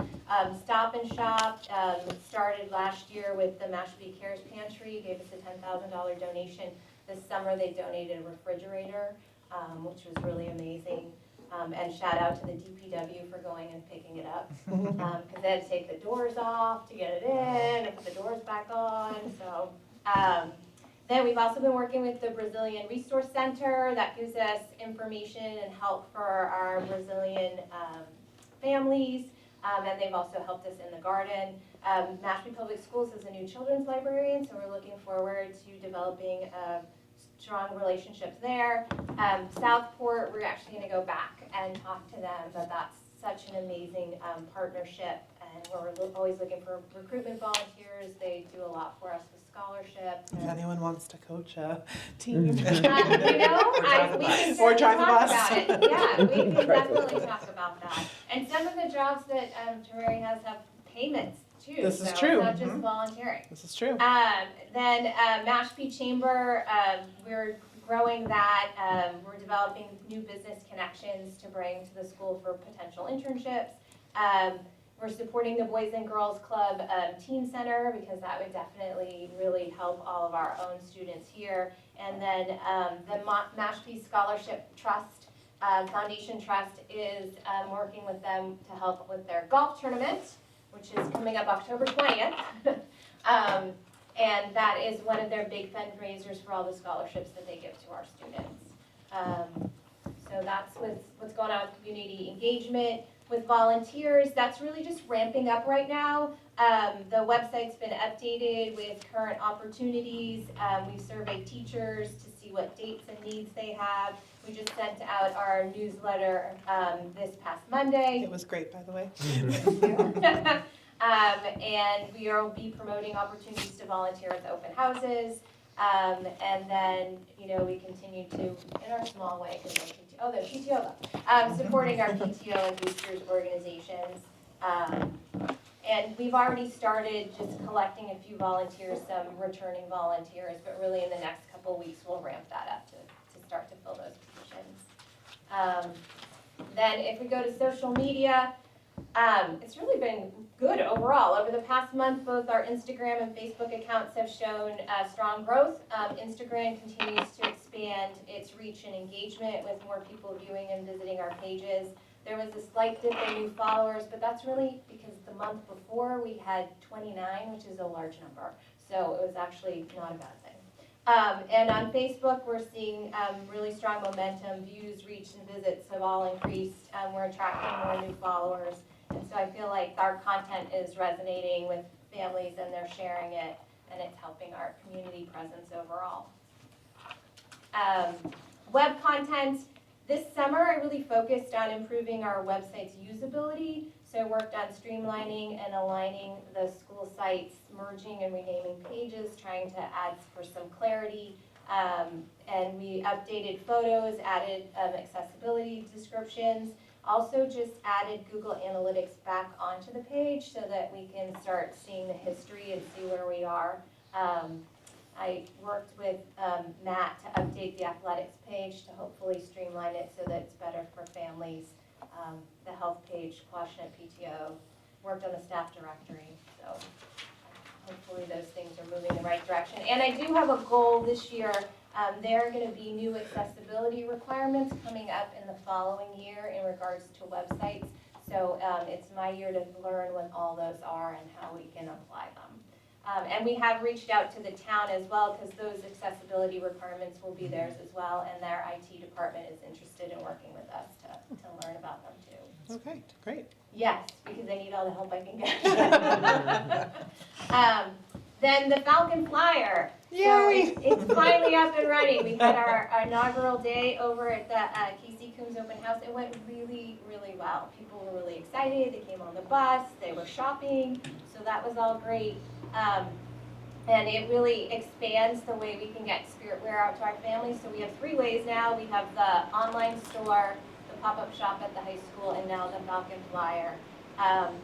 Sales for this year are at 3,228, and that's ahead of last year where we were 1,984. Wow. So it's been a big bump. Excellent.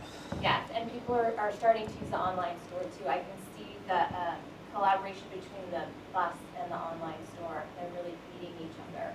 Are the sweatshirts from the Zip Trip available yet? No, I asked that same because thing I've not yesterday. yet. I wanted to make sure that everybody on the in the music department and art department had their shirts. Fair enough. And once they were all good, I was going to place an order if they were missing anything and then make new shirts. So they Sweatshirts, told me too. by the end, sweatshirts, we could do that. Hoodies, They told me just- by the end of next week that they would, by end of this week, they would have all their numbers. So, and so we'll. It's just a really great design. I really loved it. It's So a really awesome design, and that's made by one of our students, so it's really amazing. Yeah, no, very popular. And you're not the only one to have requested that as well. And then the last thing to really talk about is the community garden. We've been, right now, we're harvesting produce and taking it into the cafeteria, and the cafeteria is serving it back to the kids. I was really happy to see that our food service department is also doing the harvest of the month, which was tomatoes. So they came to, they're going to the different schools and offering to taste test with tomatoes. And the information from the harvest of the month, I'm standing out to teachers so they can talk to the kids about tomatoes as well. Then I'm working with Renee over at Mashpee Middle High School in the hopes of putting together a program with her Wampanoag students to teach about the Three Sisters Garden in this coming spring, so they could do a lesson to other students. And then we have a greenhouse now that's up and ready to go, so we'll be ready in the spring for that. And then over the summer, we were donating produce over to Christ the King Food Pantry, and we did get a irrigation system installed, so I feel like we're in a really good, like the garden is in a really good place to take off. So that's what I've done. awesome. Just that. Not much. Brian, did you have anything for Consuelo? We'll start with you. What do you guys? Okay. Dan? All right, a few things. At Okay. Consuelo, I will say this every time you present, you are a powerhouse. And I feel like you're our district's shadow. Everywhere we are, you are. So thank you for your continued commitment to what you do and to continuing to heighten the amazing stuff that's happening. I heard all about the tomatoes from my child, so love it. It was positive, it's amazing. So for the community garden and the harvest stuff, it's been incredible. And being, again, the bus nerd, and being able to step onto the bus at KCC, it's gorgeous. You guys did a fabulous job with it. Yeah, so we had students helping with that, which was really nice. It's wonderful. And being able to see folks kind of come on and off and to really see it accessible to folks in real time. Thank you for supporting with getting that through the end zone there. I was going to say, how many years in the making Listen, for that? worth the wait, Like fine cheese, the bus took its time, but it's beautiful. So thank you, Consuelo. I'm just going to echo that. Thank you. I know you put a lot of work and effort into making the connections you do, and I know from community members, as soon as I say, Mashpee Public Schools, if they're not someone who knows like they're like, oh, you have Consuelo doing and you are known in the community, and you are known for doing an amazing job at getting our message out and sharing what our students are doing, what they're learning, and ways that people can help enhance that. So thank you for being that community face for our students in our district. I definitely feel like it's an honor and a pleasure to be able to be that catalyst to share what's going on in the schools, because it is really an amazing place that we get to work. Yeah, and where most, half the town doesn't have kids in the district, you're helping share that message. So I appreciate all you do, and I'm really excited that to see all the different things going on, and highly recommend, if you are not a volunteer in our district, please contact Consuelo. There are so many amazing ways to take part in our district. My personal favorite are the mock interviews. I love that every year. There's already a date on the books, and I have a few people already signed up. Oh, really? I gotta get on I haven't gone on yet to sign up for my things, but that one's my personal favorite. But throughout the district, there are so many opportunities, and yeah, this is all exciting stuff. I can't wait to see, the website's kind of I'm always interested to see those updates, so thank you for getting in there. I know we've been slowly getting it, so it'll be interesting to see what this next iteration of those guidelines you're gonna be learning, just because I think sometimes there is an accessibility issue in terms of how many clicks to get to the information and how So that's deep really- things are buried or, Yeah, so that's really what I would term that usability Yes. versus accessibility, because Fair. there's like, so. they are, and I misspoke, but Yeah, thank you, no, well, it took me, I was just trying to make sure I understood what everybody was really wanting, Yeah. because there definitely are accessibility issues that I have to learn more about, but the usability, yeah, and the thing about a website, and it's almost like it's constantly evolving and changing, and, I did have, Final Site is the company that we use, and I had them, review the website and give an overall report on it, and they said they called it like a B+ level. But I feel like we might need to have focus groups where people are actually using it in real time and discussing the things that they're struggling to find, or, what isn't readily accessible. Well, I think Google Analytics will probably help give you a base too of where are people going, so Yeah. that you know where to. Yeah, I looked at that before I came, so obviously the district page and the calendar are the two most popular spots. Not surprised there. Makes sense, yeah.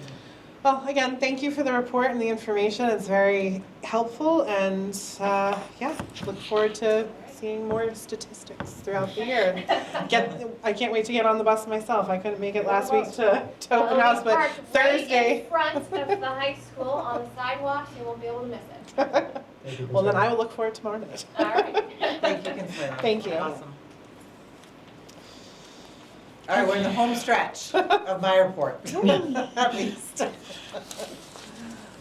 So it's my pleasure to just roll out my superintendent's entry plan to you. I thank you. I gave you the draft back in August, and I'm pleased to present now the final version for you tonight. You do have copies in front of you.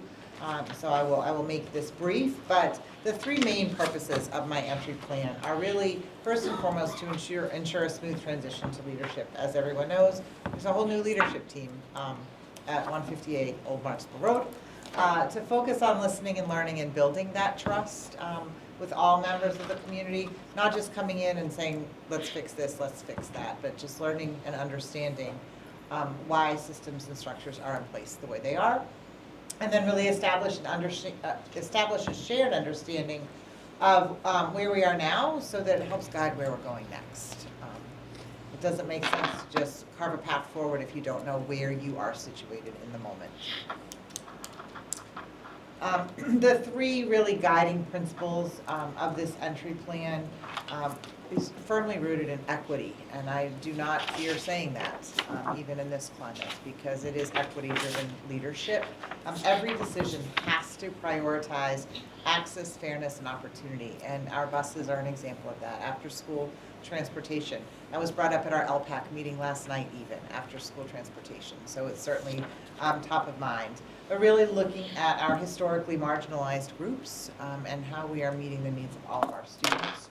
That collaborative culture is really building those strong, transparent partnerships with families, with the staff members, with the community, with our volunteers, our leaders, because we're not going to be able to build on the solid foundation that is Mashpee Public Schools without that trust and collaboration. And that's incredibly important to me as a leader in building that in the team. And then finally, student-centered innovation. Students are the center of every decision we make. They have to be. If it's for adult convenience, I'm going to question it. All right, are we doing it for the adult, or are we doing it for the students? Certainly we support every adult that we work with, but students first, and increasing the positive outcomes for them, that we're using evidence-based teaching and learning practices while also integrating Mashpee's rich cultural traditions is incredibly important. What I commit to you in this entry plan and in my leadership is to approach this work with humility and respect for what already exists. I think our school committee members saw my humility this weekend and really being reflective on the situation and what we're dealing with, and that is who I am as a person as well, and just really respecting what we have in place and what exists, and again, how we build on that strong foundation. I'll mention equity again. It's not just an add-on. It is truly the lens through which we view all of the work that we're doing. It's not just to say, sure, we believe in equity and access, but how are we living that in the work that we do? The priorities for me are about uncovering those barriers, listening to those unheard voices, disaggregating that data and really digging in. We had a quick conversation today, and I said, I haven't even yet begun to dig into the data to really see where our needs are, and we're getting there. We've done superficial reviews of it, and things are great on the surface, but really digging in to say, but whose needs are not yet being met, and what do we need to do about it is incredibly important. And really, as I've said, even from my interview process back in the winter, bridging that gap between the tribe and the school district and strengthening our partnership. It's been such a pleasure so far to work with the Indian Education Department, the work that they do to support us in our cultural proficiency and working to ensure that we have the knowledge and skills to meet the needs of our Wampanoag students. And that our Indian Education Grant Coordinator in the work she's already started doing, Mary Ware, our diversity, equity, and belonging, inclusion and belonging data specialist has already really started digging into data, and certainly our Indian education tutors are really starting to get that off the ground. So I'm looking forward to that. The mission and vision, this is the Mashpee's mission and vision that are currently in place, part of our portrait of a graduate, our strategic plan, our gap year plan, and that it emphasizes safety and respect and engagement for every student every day. Our theory of action here ties together our portrait of a graduate, equity and inclusion, MTSS alignment, and community partnerships. And I think you start to see that in the presentations that we do, in the conversations that we have, and even with Mr. Treveri and Mrs. Carroll tonight, just in their work, you certainly see that. Phase one, we are coming to the tail end, if there's ever an end, truly, but it's about engaging and understanding, and I firmly believe that while that's a phase in the entry plan, it's work that never ends, because we should always be engaging and understanding while we're in this work, listening to our students, our families, our staff, our tribe, our town leaders, our business owners, all members of the community, attending events, visiting schools, observing classrooms, reviewing our gap year plan, MTSS. Mary Kate O'Brien has done tremendous work in really bringing together all of the pieces of MTSS into a clear, coherent handbook for our staff, and she'll be rolling that out to the principals this week. And analyzing all of our data, academic, social and emotional data, attendance, discipline, graduation data. So we're truly getting a handle on the experiences of our students through looking at that data.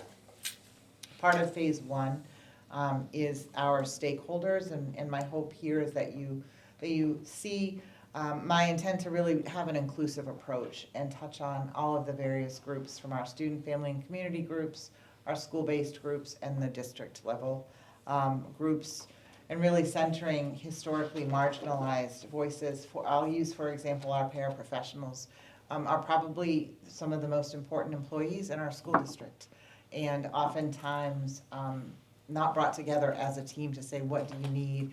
How can we support you? How do you want to grow in this profession? How do we support you in becoming an educator here in Mashpee? Really working with those groups and listening. So I still have some more work, a lot of more work to do to meet with those groups, but they are part of this plan. And I have till October 31st, so I'm just saying. Well, for those who don't know, we do get weekly updates of Yes. Dr. Connor's meetings and her schedule, just on the meetings alone. Yes. I know you're making a dent, so Yes. if she doesn't get to you, don't worry. I have Yes. every confidence she will. Thank you, thank you. And it is not just surface level, like I really am trying to be intentional and get to know the needs and wants and hopes and dreams of all the people that we serve in Mashpee Public Schools. Phase 2 is then taking what I have learned so far during this phase 1 process and synthesizing and strategizing. I am very fortunate as a new superintendent to have the district review in October, because that's also going to help in this process when you look at the time frame of September, because we're already starting to identify some patterns. We're already starting to align some structures and priorities, reviewing central office functions even. That is kind of a constant moving target in who is doing what, how do we streamline and make it more efficient so that we're better meeting the needs of our schools and community. So having that district review will be great. The superintendent's transition team, I had that in August. I left it in here, but what I'm cognizant of at this point in the work is that with the district review, I need to tap into members of our community for focus groups, right? So that's time. There's even more of a commitment when we get to our strategic planning process of having that strategic planning team. So that launching the superintendent's transition team may look a little different in this moment, and it might become more of that strategic planning team, but kind of doing that interconnected work. So just wanted to call that out, that while I intend, it may look different in how it plays out, but can have some of those same outcomes. And then the January to March timeline is sharing and co-creating. This is where we're in the sweet spot of, by January, we should have the kind of final, but draft of our district review findings. That's January is when we will be able to kind of fact check, but pretty much we know what the big items are that we need to work on. We're also in January, according to our strategic planning timeline, that's when we really start to look at the data and say, what is the data telling us about what our needs are, facilitating those feedback sessions and using all of that data to shape our next strategic plan. So that January to March is going to be incredibly busy. Well, it's all incredibly busy, but jam-packed, but very exciting, because you start to see, as you talk about this data and the feedback, so data inclusive of all of those meet and greets, right? That qualitative data, but also the quantitative data, to see how then it shapes into our strategic plan for the next 3 to 5 years, and the future of Mashpee Public Schools. So I'm looking forward to that. And so those deliverables will be fall, winter, most likely probably January, December, January, the entry findings report to the school committee and the public. Then the spring, developing our priorities for the new strategic plan, and then ongoing transparent communication and collaboration are things that you should expect to see from me throughout this entry process. And just reiterating, my own leadership philosophy is rooted in the partnerships and listening. This work is, while it's lonely in this role at times, it is a true partnership that no superintendent can do it without the support of school committee, support of the families, the teachers, the students, just sitting with them on a rug in art class. That work is just truly a partnership, and I'm so appreciative of that. And we're gonna celebrate the strengths, as you saw tonight, and we're gonna face the challenges, as we have been the last few days, very openly and very collaboratively. Because ultimately, my goal is a future where every Mashpee student is safe, they're supported, and they're heard. And that's it for me. Any questions on anything in this marathon student report of the superintendent or the entry plan? Brian, do you have anything?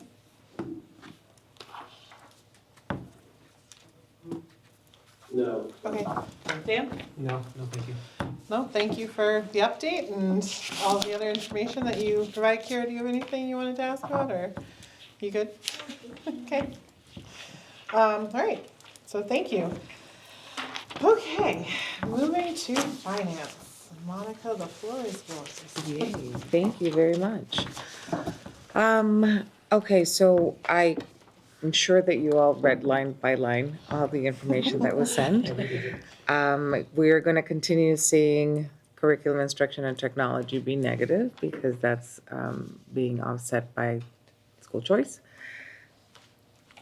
We have out-of-district tuitions that are negative as well. That is offset partly by circuit breaker, but it's a line that we have to keep an eye on. And the last negative you see there is the utilities, it's telephone. As you know, we have to submit submit budget early in the year. This year, we have to submit it October 3rd. So I'm sure even though there was a bit of an increase from 25 to 26's budget, it's probably one of those lines that we do transfers throughout the year. Any questions on this first one?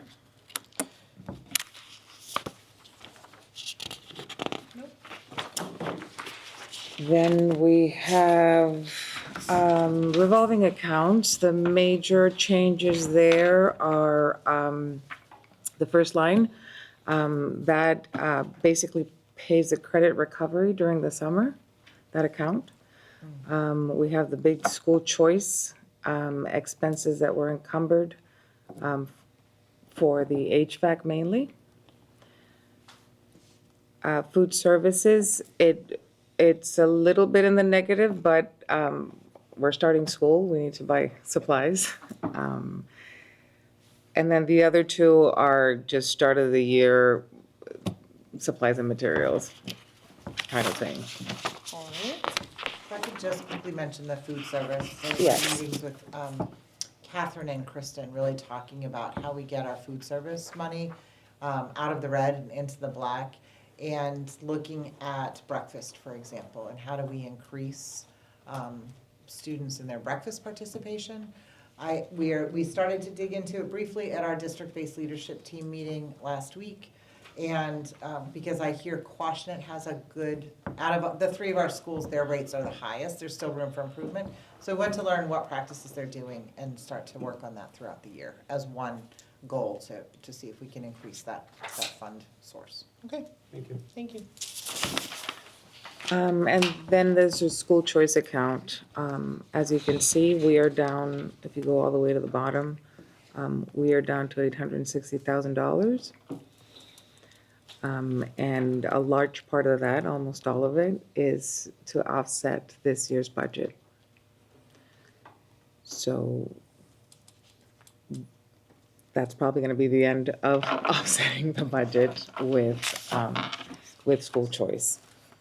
And the one plus is the HVAC seems to be a little bit less, right? A little bit, tiny bit. A little, but still, there's one small tiny positive. Yeah, there is a small possibility, but we still, I mean, I know, we still have a long way Quashnet to still go. needs I know. to be funded. But yes, there's a little possibility of that. Just to touch on what the Mr. Treveri was saying about the transportation, and with Consuelo, we've been chatting to see, I did speak with the collaborative. The main problem is drivers. So maybe we can work something. I know she and everybody is very interested in having that late run for the middle high school. And maybe we can find someone through volunteers, through the group of volunteers that we can train through the collaborative and not be volunteers, but be paid drivers. One of the issues that they have is that the routes in the afternoon it's like one bus that goes all through the four corners of Mashpee. We talked a little bit about, during a meeting that we had, a subcommittee meeting, about maybe having different places, not door-to-door drop-offs, but different places where it would be easier for parents to come and pick up instead of the whole normal route that we have, or even touching other sources of transportation. Madam Chairwoman, Chair, sorry, did mention maybe other choices of transportation, but we are looking into it and to make sure we can offer that to the students. Yeah, again. No, does the collaborative train drivers for their CDL? They do. They do? Well, they train the drivers on the process, and it's not, it wouldn't be a CDL necessarily, it would be a 7D. Not for the late run, but Yeah. for other things like sports or that kind of And thing. we've been holding aside budget, like funds in the budget for that training. So it's Yeah. not, we have not only the bus, the salary, we also have the money for the training. We just need the person. So, and when we get to the finance side, we can talk more about that, but like to Monica's point, and correct me if I'm wrong, but my understanding was the collaborative was saying it's hard to find drivers from either the Coombs or Quashnet School because that route gets so extensive Yeah. that's why we were saying maybe it's a select few stops around town in strategic places where coordination could potentially be better for pickup or drop off, for students to have that access, because that's been my big thing for the last few years is definitely that late bus for the high school, because And they are older students, They are. and there's other schools that do it, like Sturgis, for instance. And so it could be a possibility. We're trying to think outside the box to see how we can make it work. Sounds good. any questions on budget stuff? And that's the official term, budget stuff. Things of the budget. Okay, so moving on to subcommittee reports. We did meet on the 15th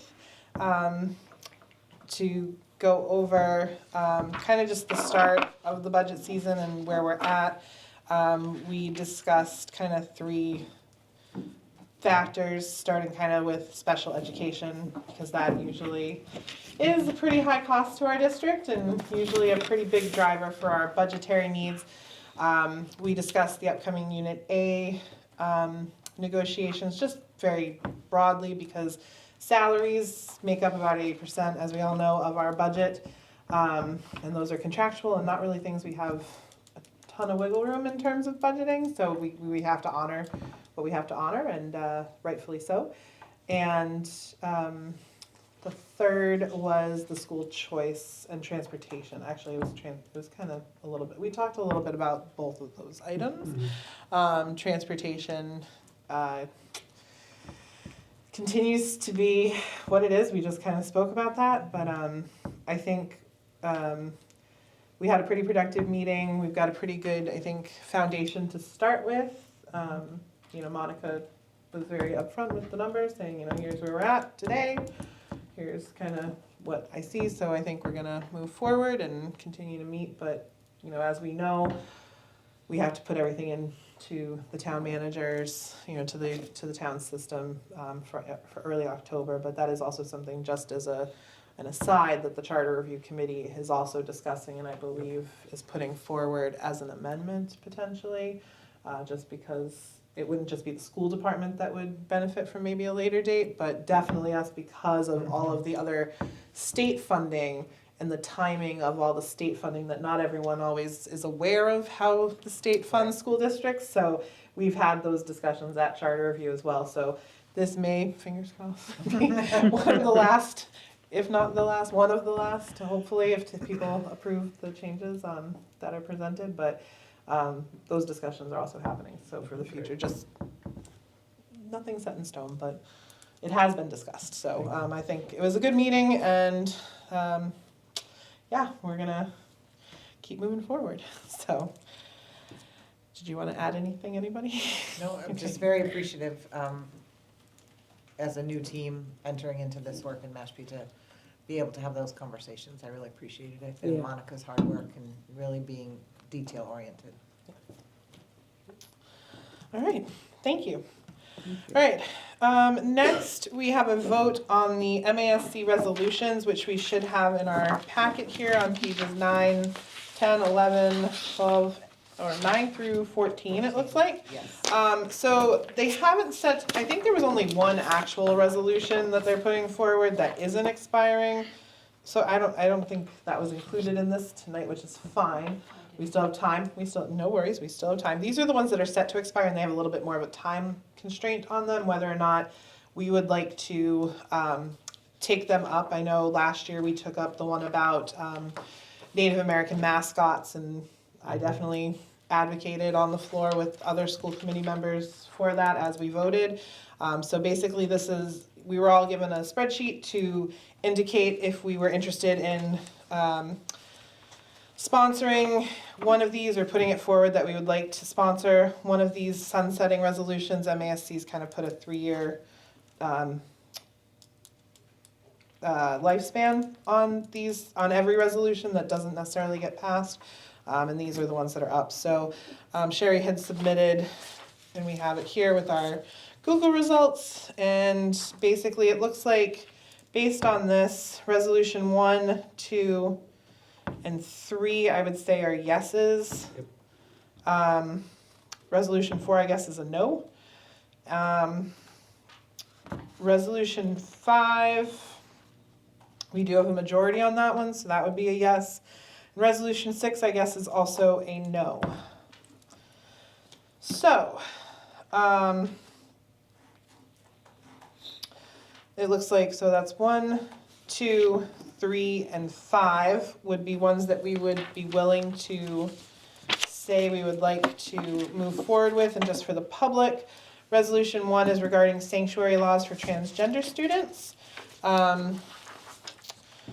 which basically, therefore, I'm just going to skip to the therefore be it resolved, that the Massachusetts Association of School Committees calls on the Great and General Court to join with other states in the passage of so-called sanctuary laws to ensure such children and their families a safe environment of protections in the areas of HIPAA laws, discrimination, mental health, and medical care, which includes mental health support and resources for all students and their families. Also, the power of enjoying in safety and tranquility their natural rights and blessings of life is guaranteed by the Commonwealth of Massachusetts. So this is one I believe that was put forth originally by Lexington School Committee, co-sponsored by Worcester, Somerville, Grafton, and Franklin. Does anyone, are we still good? Still good? Brian? Okay. Resolution 2 was to increase the maximum balance allowed by the Special Education Reserve Fund, which we have an article coming up at the October town meeting to set up our own Special Education Reserve Fund, I believe, if this is correct. So again, skipping to the therefore be it resolved that the Massachusetts, that MASC calls upon Massachusetts legislators.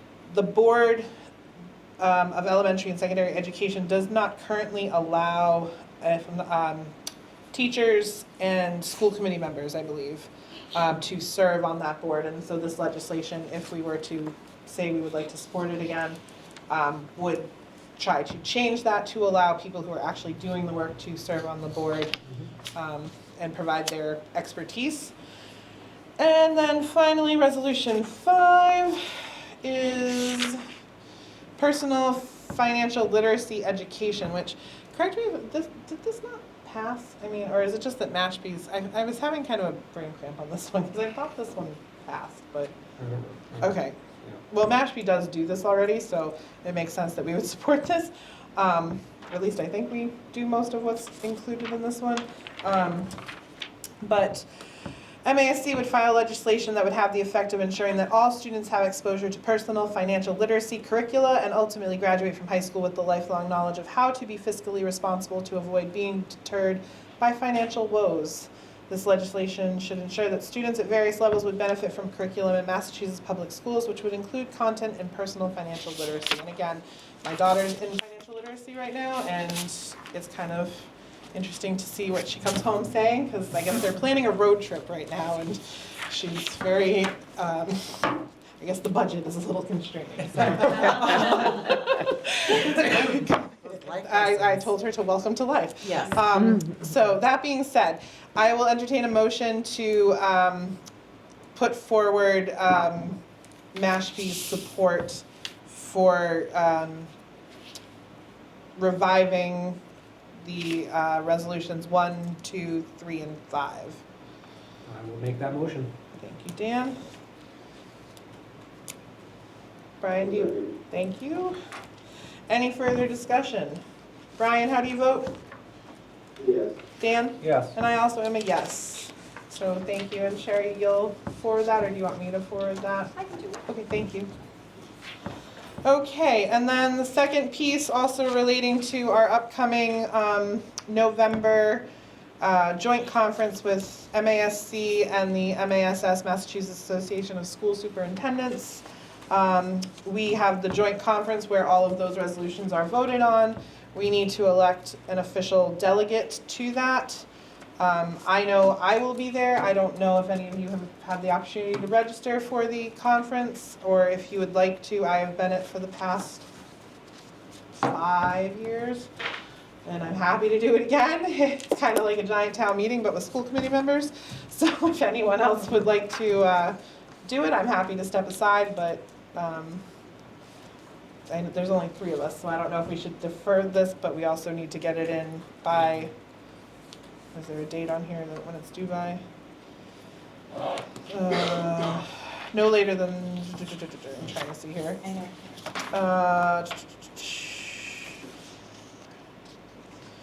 No later than 7 days prior to each meeting. So we do have time if you wanted to defer this to make sure Kelly or Camille didn't want to step forward, but it's up to you guys.